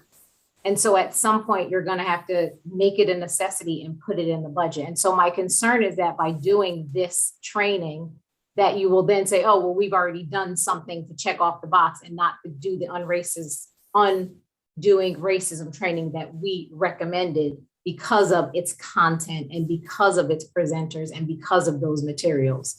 Another point is that I have concern on the same way that you guys are excited that Pastor Harmon is doing it. I have concern with you being comfortable with your presenter. I think that there is an important element of being uncomfortable and learning new things about yourself. And so that's a really important piece of it. So my recommendation would be, again, that you follow the recommendations of our committee and go ahead and bite the bullet, walk the talk, and do that undoing racism training. Thank you, Essie. Thank you. And thank you, Stana, for bringing this to the forefront, because you guys got to get started on this stuff. I mean, we still don't have a new police commission. I think that this should actually be a line item for all of your agendas always. You should be the same way that I would come to you guys on your joint board meetings and say, this is what the committee is doing. You boards need to now be saying, this is what we're doing with the recommendations of the New Paltz Reform and Reinvention Committee. If you're really, about undoing racism and we want to be anti-racism, I know the town board has an anti-racist statement, but we have to do. It's time to do. 100%. So thank you for allowing me to say that piece. Thank you for coming, Essie. We needed to hear that. I'm happy to be here. I'm getting ready. We're so lucky to have you. I'm so excited. Really excited. Congrats, by the way. Thank you. Thank you. Thank you. Mazel tov. So having heard Essie, does anybody have anything they want to say?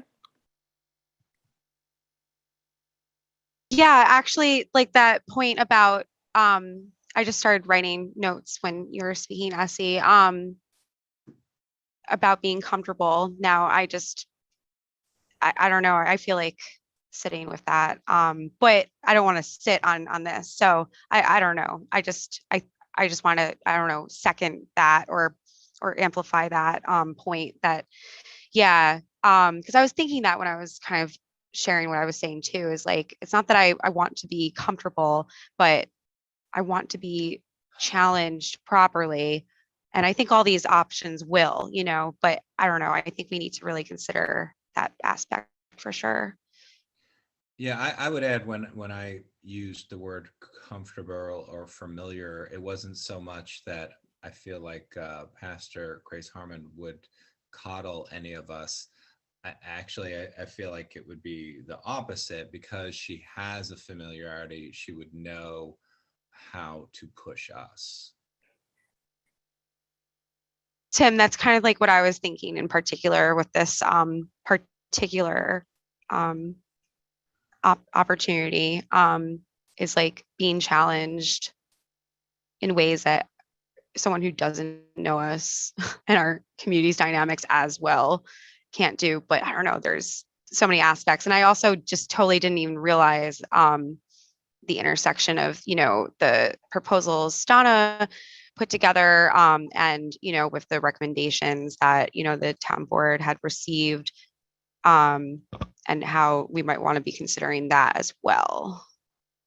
Right. And Alex, you because in March of 2020, like 20 minutes before COVID, our village board had been doing research and identifying folks to work with. And you just forwarded that proposal that we received from Andre Robert Lee back then, almost 2 years ago. So it's something to include. I mean, maybe we can share it with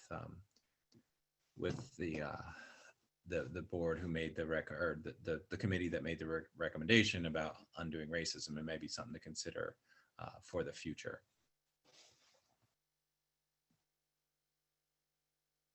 So I Yeah. really appreciate the comment that Essie made, and I'm just wondering if we feel prepared to consider and act on that now, or do we want to potentially, like, we're meeting next week, the town, and something that we can add to our agenda as well. Are you talking about from a budget standpoint, Dan? Because I haven't heard this mentioned in the town's budget. As we start thinking about our budget for next year, I mean, $300 a person or $350 a person for the People's Institute, you know, that's a number we're going to have to put in the budget. And that's my point about having that as a broader conversation than doing it at this meeting right now. Yep. But this, I think we could handle the,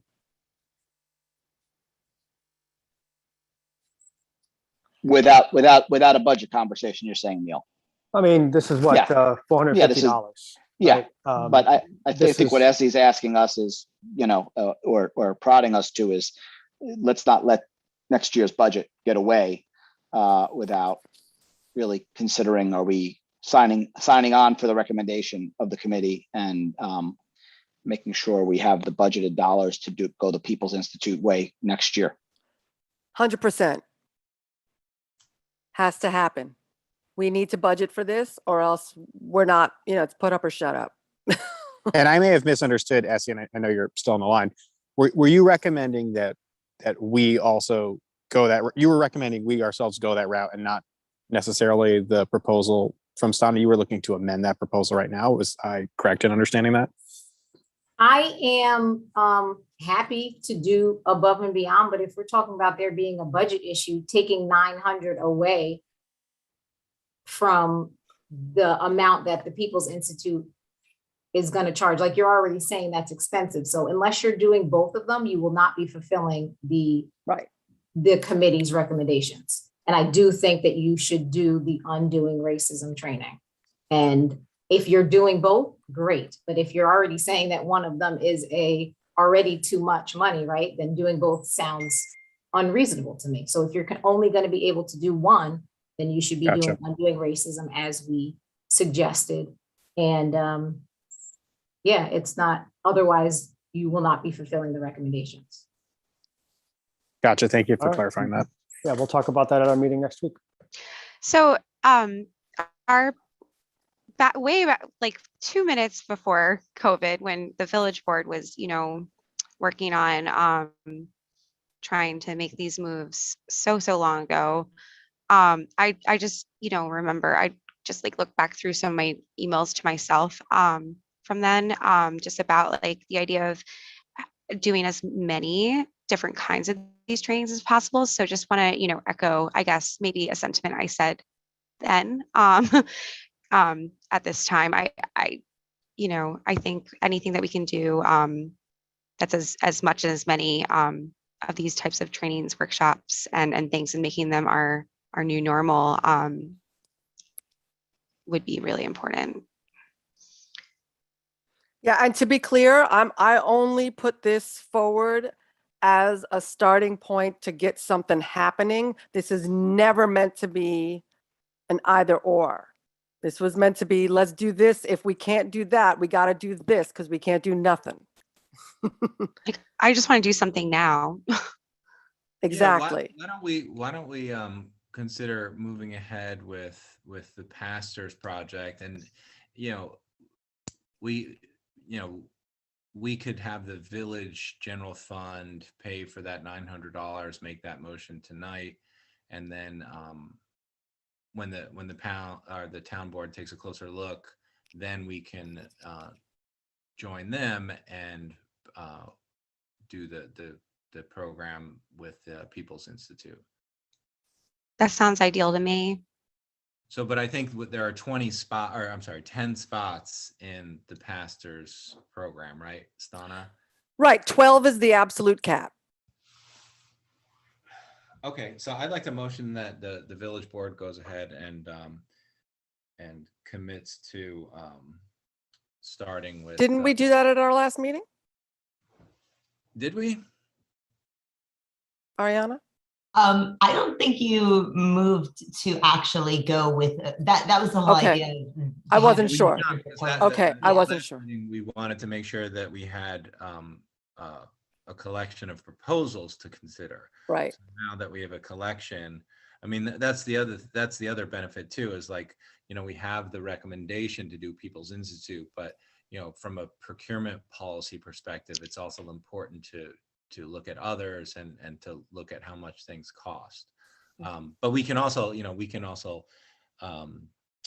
I think it's important to have that review, and then we can still make a judgment call and go with a program if it's been recommended by the committee. But I think it's good to still have at least 3 quotes. Right. So I just want to check in with town folks and see if they would do it with us. I know that you're going to consider the other as well. I want to know, you know, will this happen with 10 of us or not? Well, we could do it with the electeds, and we could also do it with village electeds plus village staff. Right. It doesn't have to be. Yeah, Or that's fine. Or committee members. I think it won't That's be fine. hard to find. No, I can find 10 people or 12 people, not a problem. So my motion is to go ahead and contract with Pastor Grace Harmon. Second. Oh, sorry, Donna, did you want to second that? It I doesn't just matter got who's really excited. Great. Like, it doesn't matter who seconds. It just Okay, doesn't. As long as it gets sorry. done, I don't care. It doesn't have to have Second. my name on it. I don't care. Aye. Thank great. you, Stana, for making this happen.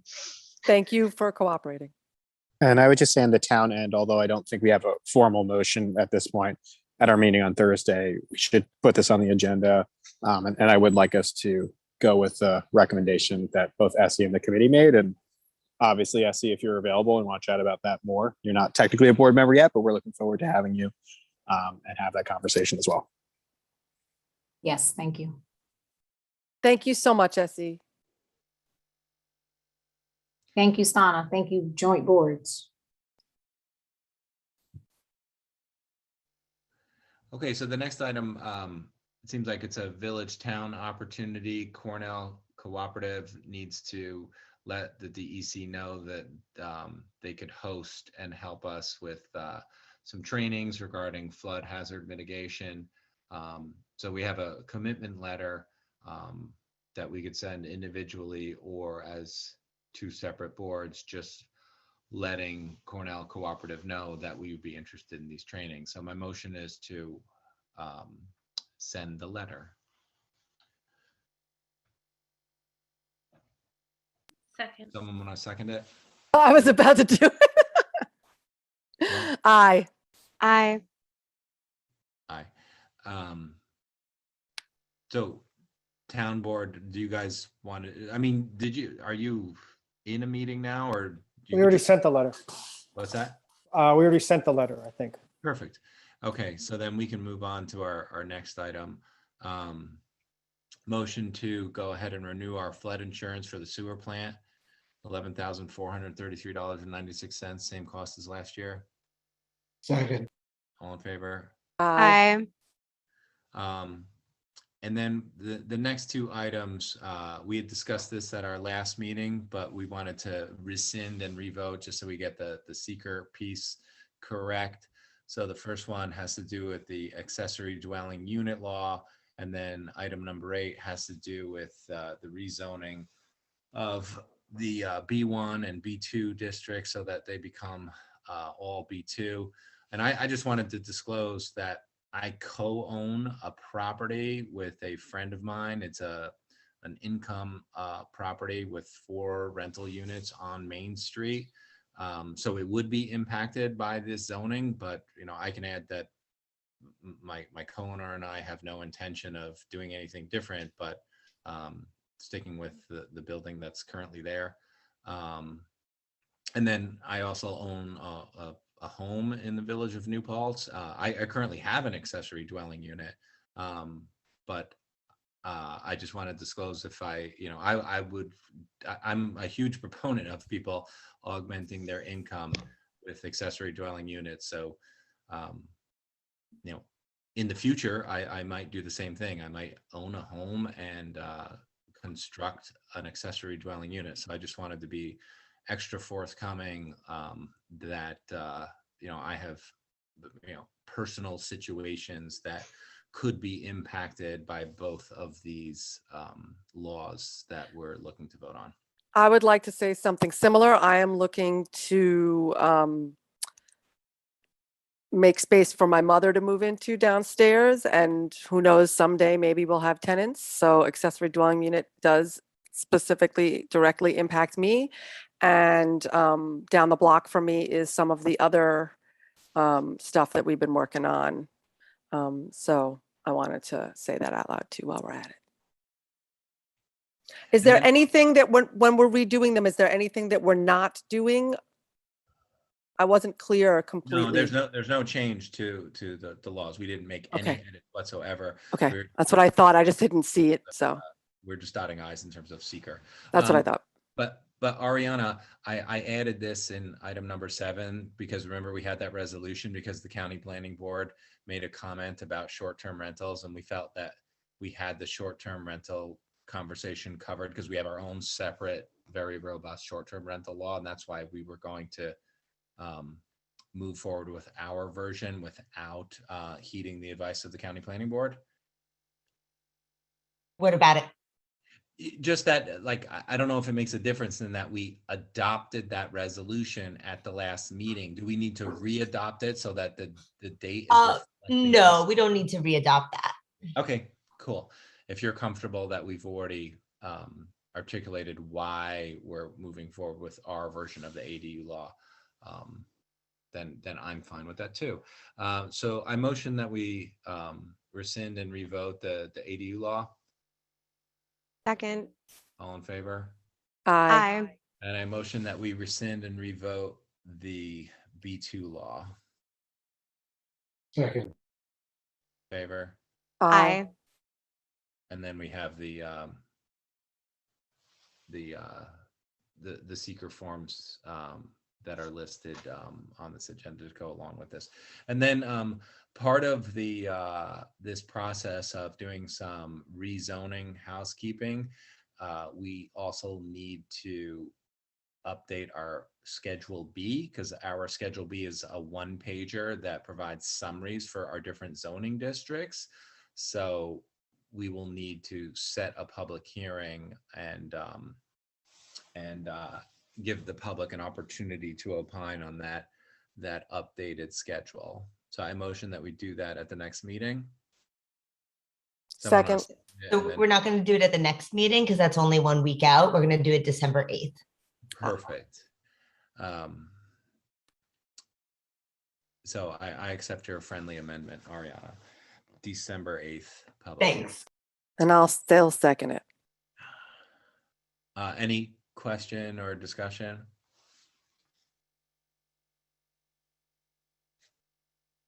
All in favor? Aye. Any opposed? And then the zoning map amendment that we discussed at our last meeting, I want to rescind that vote because just to make sure that we've dotted i's, that also needs to be sent to the county planning board. I was under the impression that we had done that, but we had not. So we just need to rescind that vote, give them the opportunity to review it, and then we can move forward. So we have to wait for their feedback before we call for a public hearing. Does that make sense, Ariana? We have to give them 45 days before we adopt it. I think we could be in public hearing. Yeah, they, depending on the calendar, they could respond and then we could move that forward, right? If they respond quickly. Absolutely. Yeah, I think this is what I was curious about was what was going on because the other two were more straight ahead and the zoning map is just being rescinded but not being revised yet because we're waiting for the county. Yeah, so there's no changes to the zoning map that we had been considering and that we've had our own public hearings. It's just that we need to check off that box. Right. That the county PB had reviewed it. Right. Okay, so the next up is the discussion of the good cause rental renewal, and under that same topic heading, I would include our proposed unconscionable rent increase law.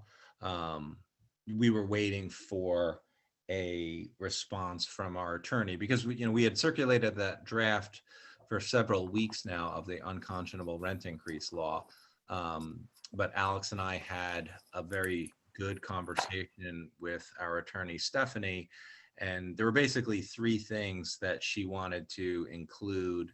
And I think our board had already been discussing at least one of them, but just the idea that we needed wording that would help protect tenants from retaliation, if they were involved in challenging a landlord's rent increase. We needed to make sure that there was retaliation language, and this is the same thing that For the People had shared with us at our last meeting, and that we had explained that we anticipated including in the updated version. And then the other two items, one had to do with making sure that the judge who would be reviewing this, in addition to deciding whether or not a rent increase is conscionable or unconscionable, we also needed to give them the power during that same decision-making process to say, okay, well then this increase or no increase at rate X is conscionable. So, you want a situation where the judge, because the way the law was limiting, only gave them the power to say whether or not something was unconscionable. We wanted to add that additional layer that they would review whether it's conscionable, and then also identify an amount based on the evidence provided by the landlord and the conversation with the tenant. And then the third thing has to do with the existing New York State process for rent regulations that was updated in 2019, and we thought it was really valuable counsel in terms of, in the intent and justification, we don't want to write a law that makes it seem like we're ignoring what New York State already has on the books, but we're writing this law because our village, in terms of its size and the number of rental units that have, how many units is it? Because I think we're required to do a survey, and in our community, we looked at our rental registration list, and we have 16 either apartment buildings or larger properties with, I think, with 6 or more units. So what's interesting about our rental housing stock is that we have many rental properties that have fewer than 6 units. So those would not be considered when we're trying to identify whether or not we have an emergency, which is a requirement per the New York State law. So, it would be important to explain why we're doing this separately from the New York State process. So, Alex, do you want to add to that? I'm sure you have some useful. I have so much to say. Yeah, that was a really great meeting with our council. Because getting to kind of like talk through that particular aspect, brought up a lot, not only about, the unfair rent increase law, but also like good cause, about like why it is important that we're working on like legislation that is so difficult to work on right now. But why it's so important because, like despite multiple mentions and multiple resolutions over the years of support for opting into the parameters of the state's emergency protection tenant act, and really wanting to get in on rent stabilization based on our actual housing stock. We're looking at about only 13 different properties, I think, about, and we'll have better numbers soon, I think, but that would even be impacted, and the majority of our and this doesn't mean like no offense to rent stabilization as it stands, it just isn't the fix that we need right now, and and this is something we've been saying for a long time, but just being able to finally articulate like how we got towards this, first good cause discussion, and right now also this unfair rent increase discussion, it all started from that idea, long before COVID, as well. Like we need to do something. Here's this formula or process that we were provided, and just trying to navigate that has been kind of impossible, and kind of looking at that importance, I think, was really important. Also, it was really helpful getting to discuss with our council, this idea I've been having such a hard time describing, because it's kind of this like Venn diagram of, like what is it that, the 2.5 cases that have reached out to me and to the Landlord Tenant Relations Council, since March 2020, when I started tracking it a week, that's the rate, for help. Like what is it that they need help with? They need help navigating, the relationships of, what happens when a lease is coming to its end and a landlord, is like, all right, this is how much rent is going to be at this unit next year. And there's no right to renew, and there's no process for disputing that increase. If you're in a situation like you have a job, you have kids, you have school, you don't have transportation, and all, if you're a Village of New Paltz renter, you look at that and you're like, okay, so I have no opportunity to negotiate here, like there's just no roadmap. So it was just great discussing kind of like the importance of that, and our council really getting that point about how even if we write like a really cool and good spirited, good idea law, allowing and coming up with a process for refuting and disputing unconscionable rent increases, what's the point of it if you're afraid to use it? Because the only time a rent increase can happen is at the end of a lease term when you're negotiating a lease renewal. Because simply you could say, that doesn't work for me. And this is what we all do currently in the village, as renters, is if your landlord's like, this is how much it's going to cost to be here next year, you've been great. Like, it's like, yay, okay, you don't want me out, but I can't afford that. They're like, well, tough, because that's what it's going to cost. You have no recourse, right? So making sure if we were to go ahead with some sort of unconscionable rent increase law, we need to have that built in, make sure that, there is not that fear of bringing up, a negotiation or refuting it. And we also need to stop that hamster wheel, because you could refute it, go through a whole court process as we lay out here, figure out your conscionable rent increase, but then, next time around, next time you're up for a renewal, it can all start over again. So that's why having a judge have like kind of like a say in like what makes sense as conscionable is also an important part of this. Yeah, so that was really helpful, like really, and that's one thing I think, just back to the good cause, that's one thing I think was kind of missing actually. And I didn't really realize from, a lot of the work in the justification and all that. It's kind of like laying out that all of this work that we're doing today is, based on the fact that we don't have the ability to opt into rent stabilization. Like if we did, we would just be spending money on, a survey of a very few amount of landlords, and it wouldn't help the majority of our tenants, and it would feel a little hollow at this point. So that's, that's why we are at this point that we've been since the summer, of these different law ideas.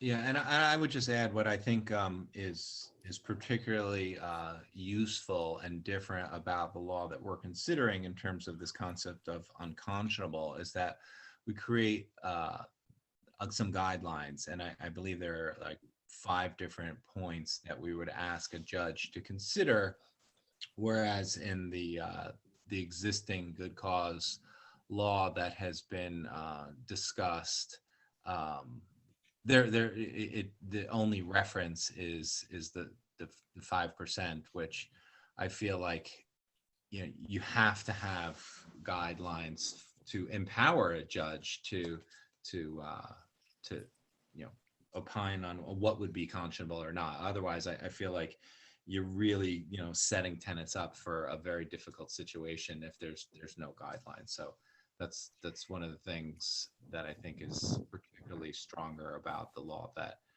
we have been working on with our attorney. So that's one of the things I really like about this law, but I don't think it's a matter of stronger. I do still think that this law will be most impactful if there is a right to renew, you know, that exists. It doesn't have to be in the same law, it can be separate, but, you know, just really thinking through the practicality of these scenarios. We have statewide right now, it's illegal to retaliate. You know, retaliation is already illegal. You know, Senator Metzger and her whole crew in 2018, 2019, you know, in the state legislature made sure that was added to our rights as New Yorkers. And that's important, but it's still is a little esoteric because it doesn't give you a right to renew. And this is one thing that breaks my heart a little bit about the rent stabilization law, and like the fact that we just can't, as a smaller municipality with our particular housing stock, you know, participate in that law as outlined, and know it will help us.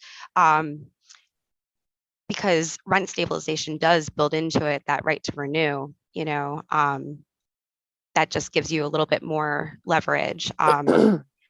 But I really, you know, I do like this law. I just think in practicality, we're going to need to get a right to renew law on the books at the same time.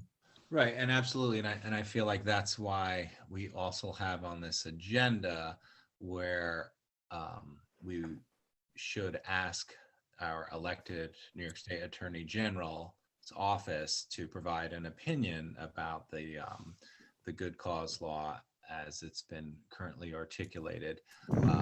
You know, we work closely with our counsel at the New York Conference of Mayors, and they brought it to our attention that the city of Beacon had already done this. They had already had their attorney send a letter to the Attorney General's office. So we discussed with our village attorney's office about the idea of doing a similar letter, and we reached out to Beacon's counsel, and they were very appreciative that we wanted to do the same thing, because it feels like that would be, you know, that's what we really should expect from our elected officials in Albany, is like, you know, we shouldn't be, you know, down here in the Hudson Valley, like spinning our wheels, you know, if they can be, you know, helping us, you know, create laws that are as effective and impactful as possible. So my motion is that we, you know, use Beacon's letter as a sample, and then ask our attorney to, because I think the way it works is like, you do not send a letter to the Attorney General's office as a board, but one attorney sends a letter to another attorney's office. Mhm. We'll be instructing our attorney to send a letter similar to Beacon's attorney's letter to the AG, and then also referencing that we're doing it because Beacon had taken the lead. You know. A second. Second for discussion, and go ahead, Alex. Oh yeah, I was gonna say, can someone second it so we could discuss? Thanks.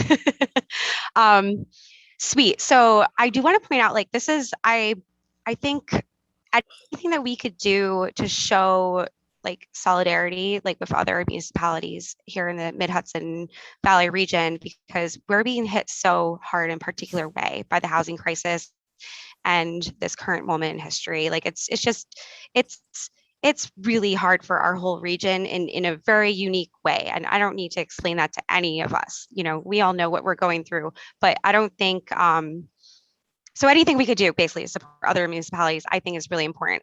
I do want to see if is there a way we can ask for this like opinion, or ask for our attorneys ask for this opinion or weighing in, to make it very clear that, you know, we're trying to like second Beacon's request for this opinion and assistance, you know, from the AG's office, and make sure we're not like making it like a standalone, you know, request, if that makes sense, because That's like I don't That's want what to he already get like, that's yeah. always been the intention, and that's why we reached out to Beacon's attorneys directly, and they were very supportive of us, basically seconding their request. And that's what our letter will say, is that we're like our neighbors, we also want an opinion.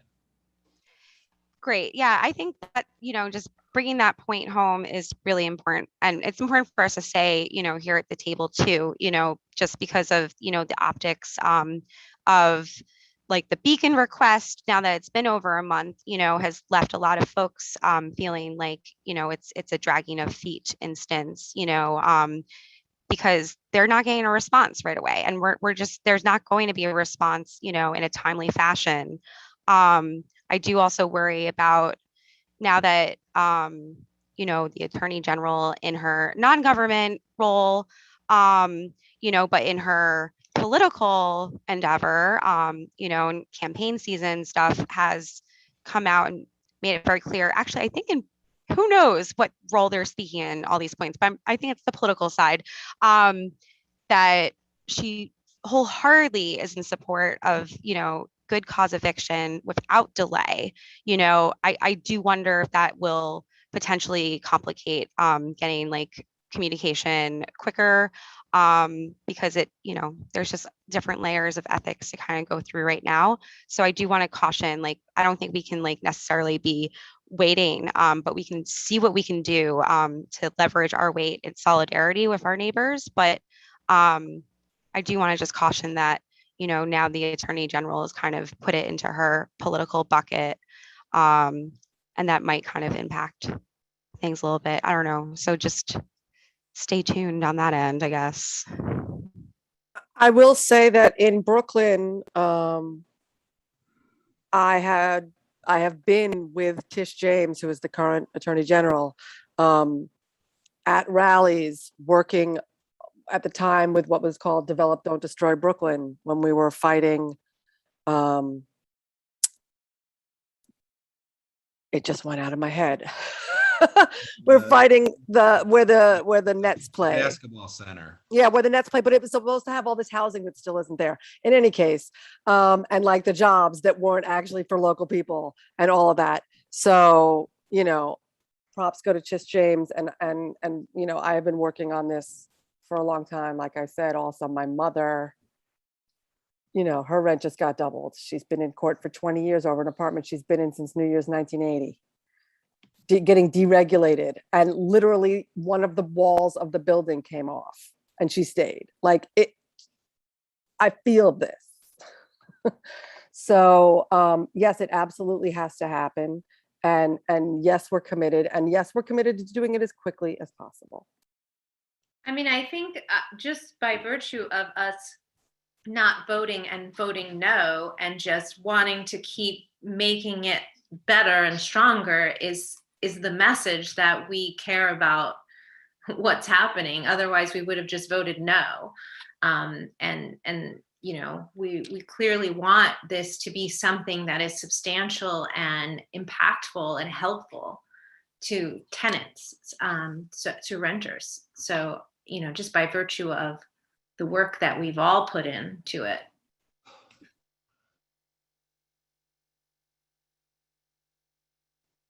So I'm calling, or did you want to add something, Bill? Go ahead. I just wanted to have a vote on that second.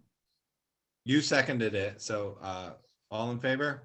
Aye. Any opposed?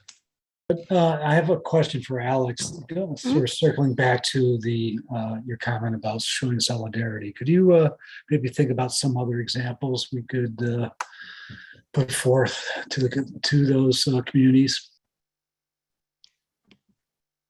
What do you mean? Examples we could put forth? Well, you started your the last, after the motion, talking about a way that we could show solidarity to what they've been doing. Yeah, So I'm trying to think of, that's one thing this letter will do. yeah, is there anything else that you can think of then?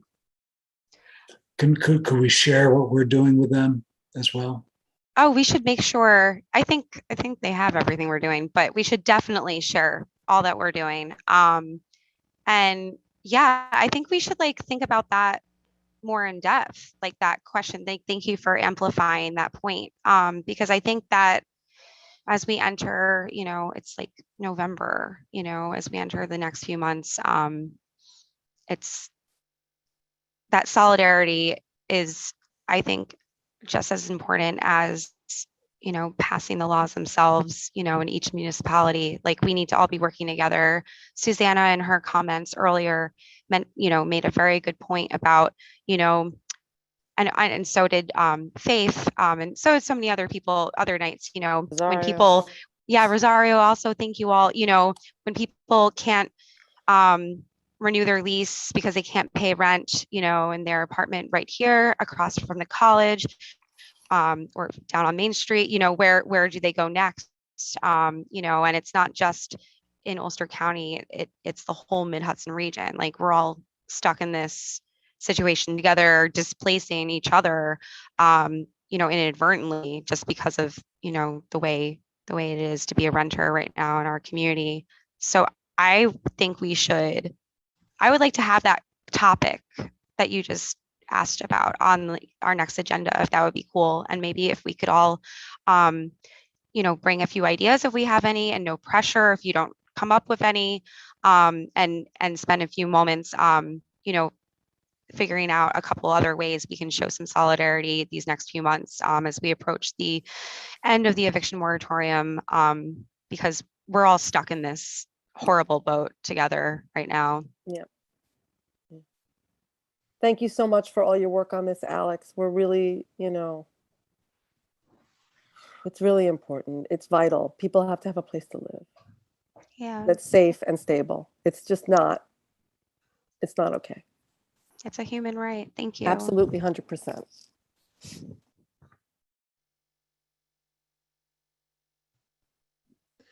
So next Call on the agenda, question, or did we do that already? we already voted. Next agenda, holiday schedule. So Michelle, did you want to fill us in? You spoke with Nancy about ideas. I did. So Nancy had a couple of good points for us to consider. So anything with union, we already knew this, but anything with union holidays needs negotiation. And to make this perhaps as simple, but yet inclusive and functioning as we wanted to, we can look at the non-union holidays as floating. So just to break it down, currently we have 3 non-union holidays. Those are Easter Monday, Yom Kippur, and Election Day. So Nancy suggested perhaps we don't give any additional accrued time, and instead take those 3 non-union holidays and allow them to be floaters. And so here's an example. I don't want to take off for Easter Monday, but I want to take off Diwali. And so I can do that swap. And so the only change would be that we would keep Village Hall open for those 3 non-union holidays. And one other. So is Village Hall currently open for those 3 non-union holidays? I do not believe so. Right, so it's currently closed, okay. Correct. And if a holiday falls on a Saturday or Sunday, we could offer a floating. That's an addition. Nancy felt that we are very generous with our the amount of holidays we give, and to create those, to work with those 3 non-union.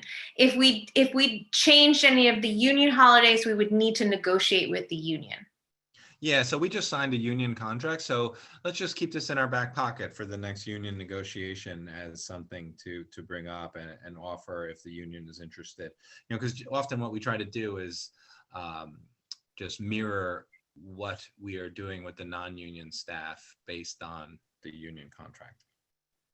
So we'll just wait until the next that negotiation. That seems to make sense, but we could offer this concept of floating. Okay, I know I didn't write this out, so I can write it out and everybody can put their eyes on it, or do you want to move forward with it today or think about it? No, I would prefer that we wait until the next union contract. I don't want to open Village Hall on days that we've said are closed holidays until we approach the union. Gotcha. We don't have a large staff. That's like, I think Right. really important for us to stay mindful of. Like when we talk about whether or not we're opening or closing, we're talking about, you know, a few people who work in these offices. Yeah.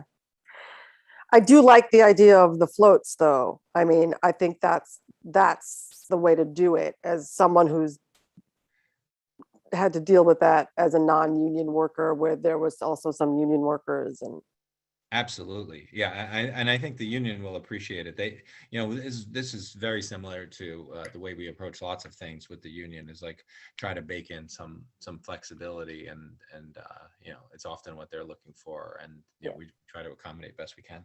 Yep. Okay. Yeah. Next item. Go union.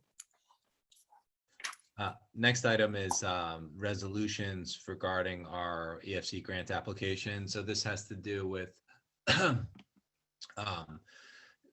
seeking additional money to replace water mains at Ridge and Lincoln, Southside Avenue from Pencil Hill to South Chestnut, Fairview, Wirtz Avenue, a portion of Mohawk Avenue, and Main Street from Huguenot to Prospect Street. Additionally, it would include funding for a new pressure reducing valve at the aqueduct pump station and the 5 new sections of water main that I just listed. So I'd like to move all of these. Can I ask a question? Resolutions together, or 3 resolutions together. Were you good? Does someone want a second, and then we can ask this question? Second. Okay, what was your question, Stana?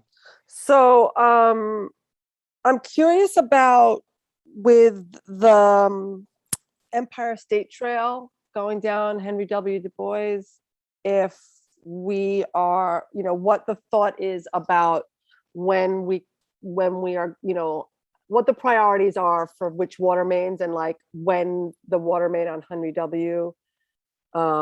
Might get where it is on the list, basically, is what I'm saying. Off the top of my head, I don't know where the Henry W. water main is on the list, but I can find out for you. I would really like to know that, because I mean, ideally, I think I'm concerned because it is lead, is my understanding. Is that correct? Oh gosh, no, we do not have any lead water. That's what I thought. I was like, what? We have lead service lines, but not water mains. No. Okay, so the service lines are, you and I can talk about where exactly they are.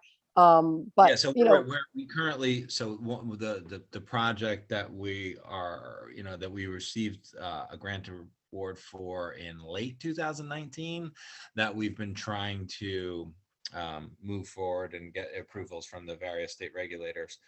That includes removing some lead service lines that are on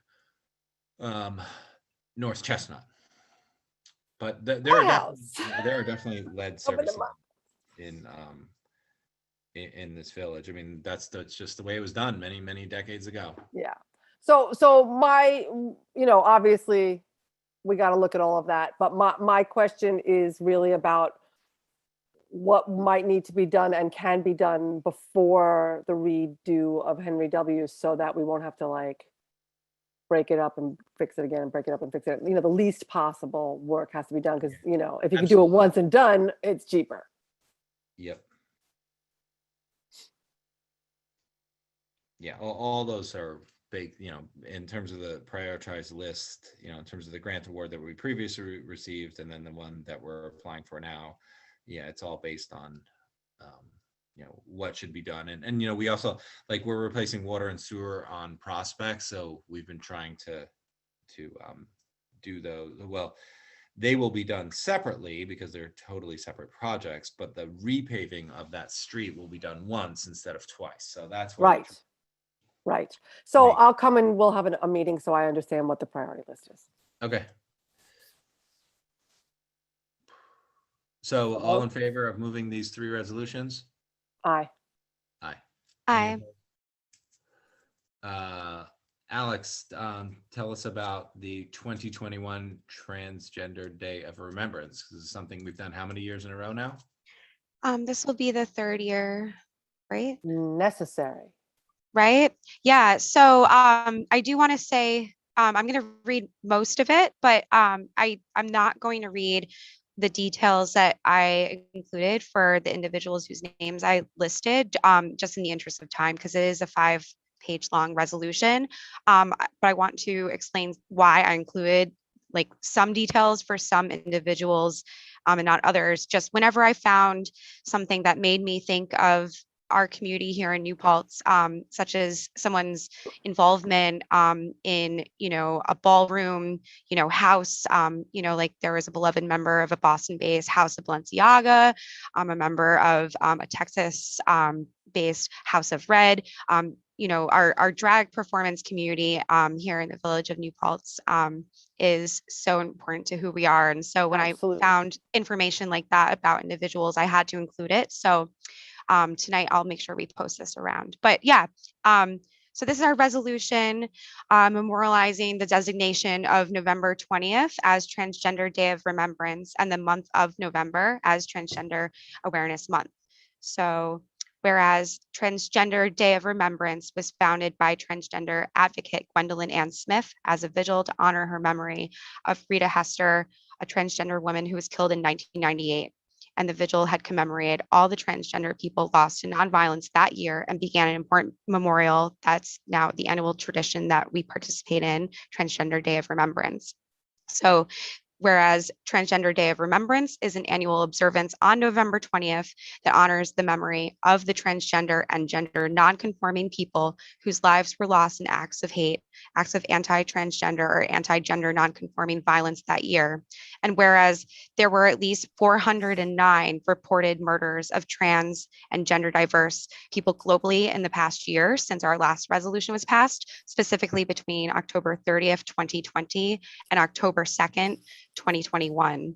And whereas at least 49 of those reported murders of trans and gender diverse folks in the past year were in the United States alone, and their names are Skylar Heath, Fendi Monet Armstrong, also known as Peaches, Uniski Carrie Herrera, also known as Uni Carrie, Asia Janae Foster, Kimberly Fayal, Shamisha Sims, Courtney Ishay K, Alexandria Winchester, Kimberly Patricia Cope, Kendall Bonaire or Bonnie Sawyer, also known as Bonnie Black, I actually found on Facebook after I wrote this.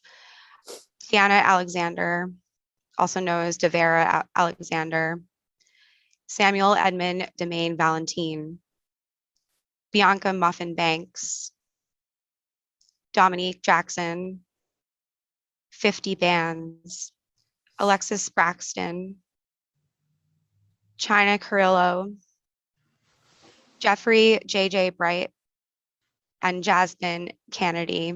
They were siblings. Jenna Franks, Diamond Kyrie Sanders, Rayanna Pardo, Jada Peterson, Dominique Luscious, Remy Fennel, Tiara Banks, Natalia Smut, Iris Santos, Tiffany Thomas, Carrie Washington, Jahara De Alto, Whispering Wind, Bear Spirit. Sophie Vasquez. Danica Danny Henson, also went by Prince Daniel, and Nia Dadan. Serenity Hollis. Oliver or Ollie Taylor. Thomas Harden. Poe Black, who also went by Oliver Jackson, and also Legion.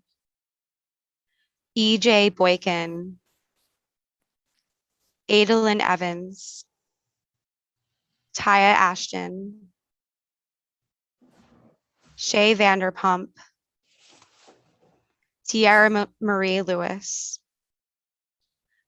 Coco Chanel Wortham, also known as Miss Coco. Pooh Johnson. Desea Monet. Brianna Hamilton. Kier Lepre Cartier. Elle Groves. Royal Poetical Stars. Whereas we say at least this many transgender and gender non-conforming people died victims of anti-trans hate because too often these deaths go unreported or misreported. Whereas additionally, a 2015 US transgender report released a few years later in 2017 writes that in New York State, 18% of trans people were unemployed and 37% were living in poverty. 27% have experienced homelessness at some point in their lives. 21% experienced some form of housing discrimination in the past year. 27% did not see a doctor when they needed to for fear of being mistreated. 58% would feel uncomfortable asking for police help when needed. And 74% report that at some point in their K through 12 education, transgender people experience some form of mistreatment ranging from verbal harassment to physical and sexual assault. And whereas a 2020 study conducted by the Center for American Progress shows that transgender people continue to face discrimination and marginalization in society. Specifically, data from this report suggests that it is dangerous to be transgender or gender nonconforming in public today in the United States. 62% of transgender people experienced discrimination in the last year. More than a quarter, 25% of transgender people say they have endured significant psychological harm due to such discrimination. 50% of transgender people had experienced discrimination in public spaces, and 2/3 of transgender people changed the way they dressed and their mannerisms to avoid discrimination. And whereas more than 100 bills restricting trans rights have been introduced in the US this past year, as LGBTQ Pride Month began in June 2021, Florida had passed a law banning trans girls from playing on girls' sports teams in schools. Governor Greg Abbott of Texas has compared gender-affirming surgery for trans youth to child abuse. Arkansas tried to stop gender-affirming healthcare for trans children until a judge issued a temporary ban on the law's implementation. These examples only scratch the surface, pointing to the bottom line that trans rights and trans people are under attack. And therefore, be it resolved that the Village of New Paltz Board of Trustees on this date, November 10th, 2021, joins communities around the world in a moment of remembrance of transgender lives lost in the past year. And be it further resolved that the Village of New Paltz Board of Trustees wishes to help raise the visibility of transgender people and illuminate the issues that the trans community faces by reaffirming our declaration of November as Transgender Awareness Month. Be it further resolved that we will send this message to every level of elected official here in the county and the state and beyond. That's it. So I motion. Second. Thank you, Stana. Thank you so much for doing this work, Alex. I've been privileged to work with the trans community as a nurse, and I'm just grateful that I've been able to take care of these beautiful humans and that we are paying tribute to them, even in a small way. Absolutely. Thanks for organizing this again this year, Alex. Yeah, thanks everyone. It's my pleasure, All in favor? Aye. Hi.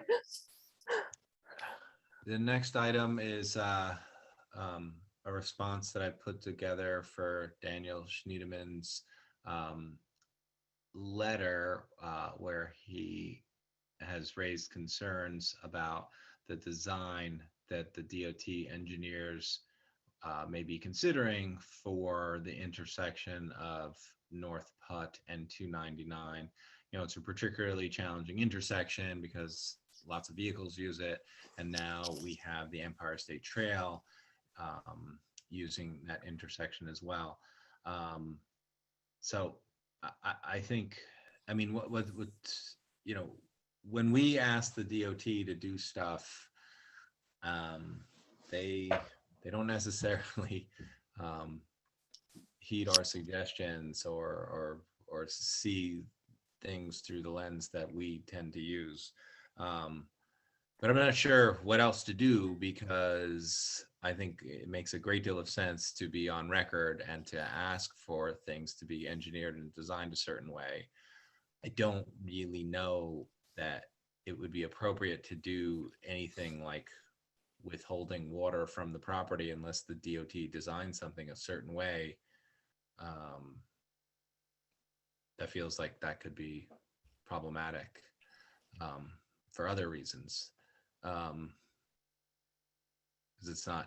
it's not our purview. You know, it's the same thing with the town board site plan. You know, that's town board, planning board purview. You know, we're, you know, as we discussed earlier when we were trying to make sure that we're all on the same page in terms of Water District 5, you know, our responsibility is to run and manage this municipal water system and the municipal sewer system.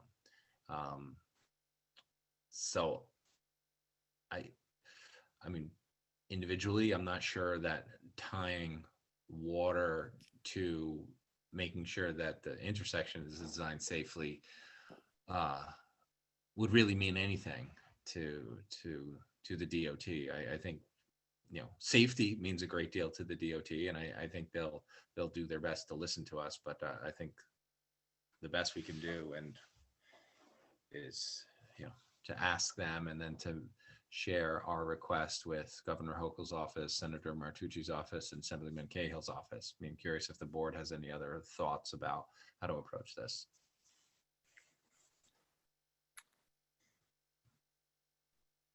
Bill, do you want to say anything, since you know you've been in on some of those meetings that the rest of us haven't? Well, I agree with Tim. I'm not sure what would be accomplished by us, you know, contributing to a letter or sending a letter to DOT about our concerns for safety and as it applies to granting water and sewer to the project. Sort of feel a bit like Switzerland in this instance. You know, I have very personal feelings about the development there, and I think that's a perspective I'd like to share with the town planning board, but not necessarily with the state DOT. Right, and the town planning board has nothing to do with how the intersection will be designed. But you know, I've tried to stay in regular contact with the town planning board. I spoke with Chair Adele Ruger today. You know, wanted to, you know, give her a heads up that we would consider sending this note to the DOT.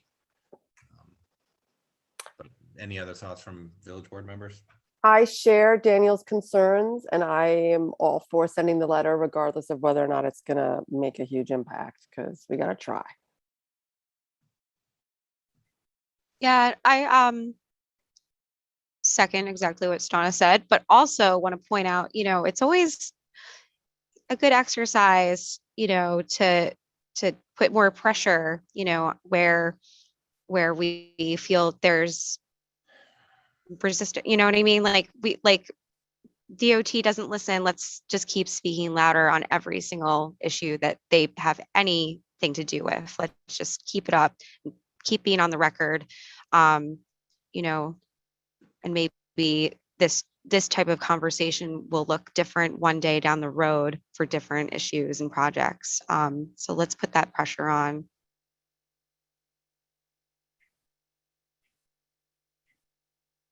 Okay, I motion that we send the letter, including the verbiage that I included in our agenda. Second. All in favor? Aye. I motion that we move bills and claims. Second. Do you guys want to wait and do PB or ZBA liaison updates next week? Yes, planning board did not meet since we last met. And neither did the ZBA. Oh, we don't even have to wait till next week. Those are the updates. Yep. Okay. Thanks, everybody. I'm going to motion to adjourn. Second. Second. Thank you all. Thank you, everyone.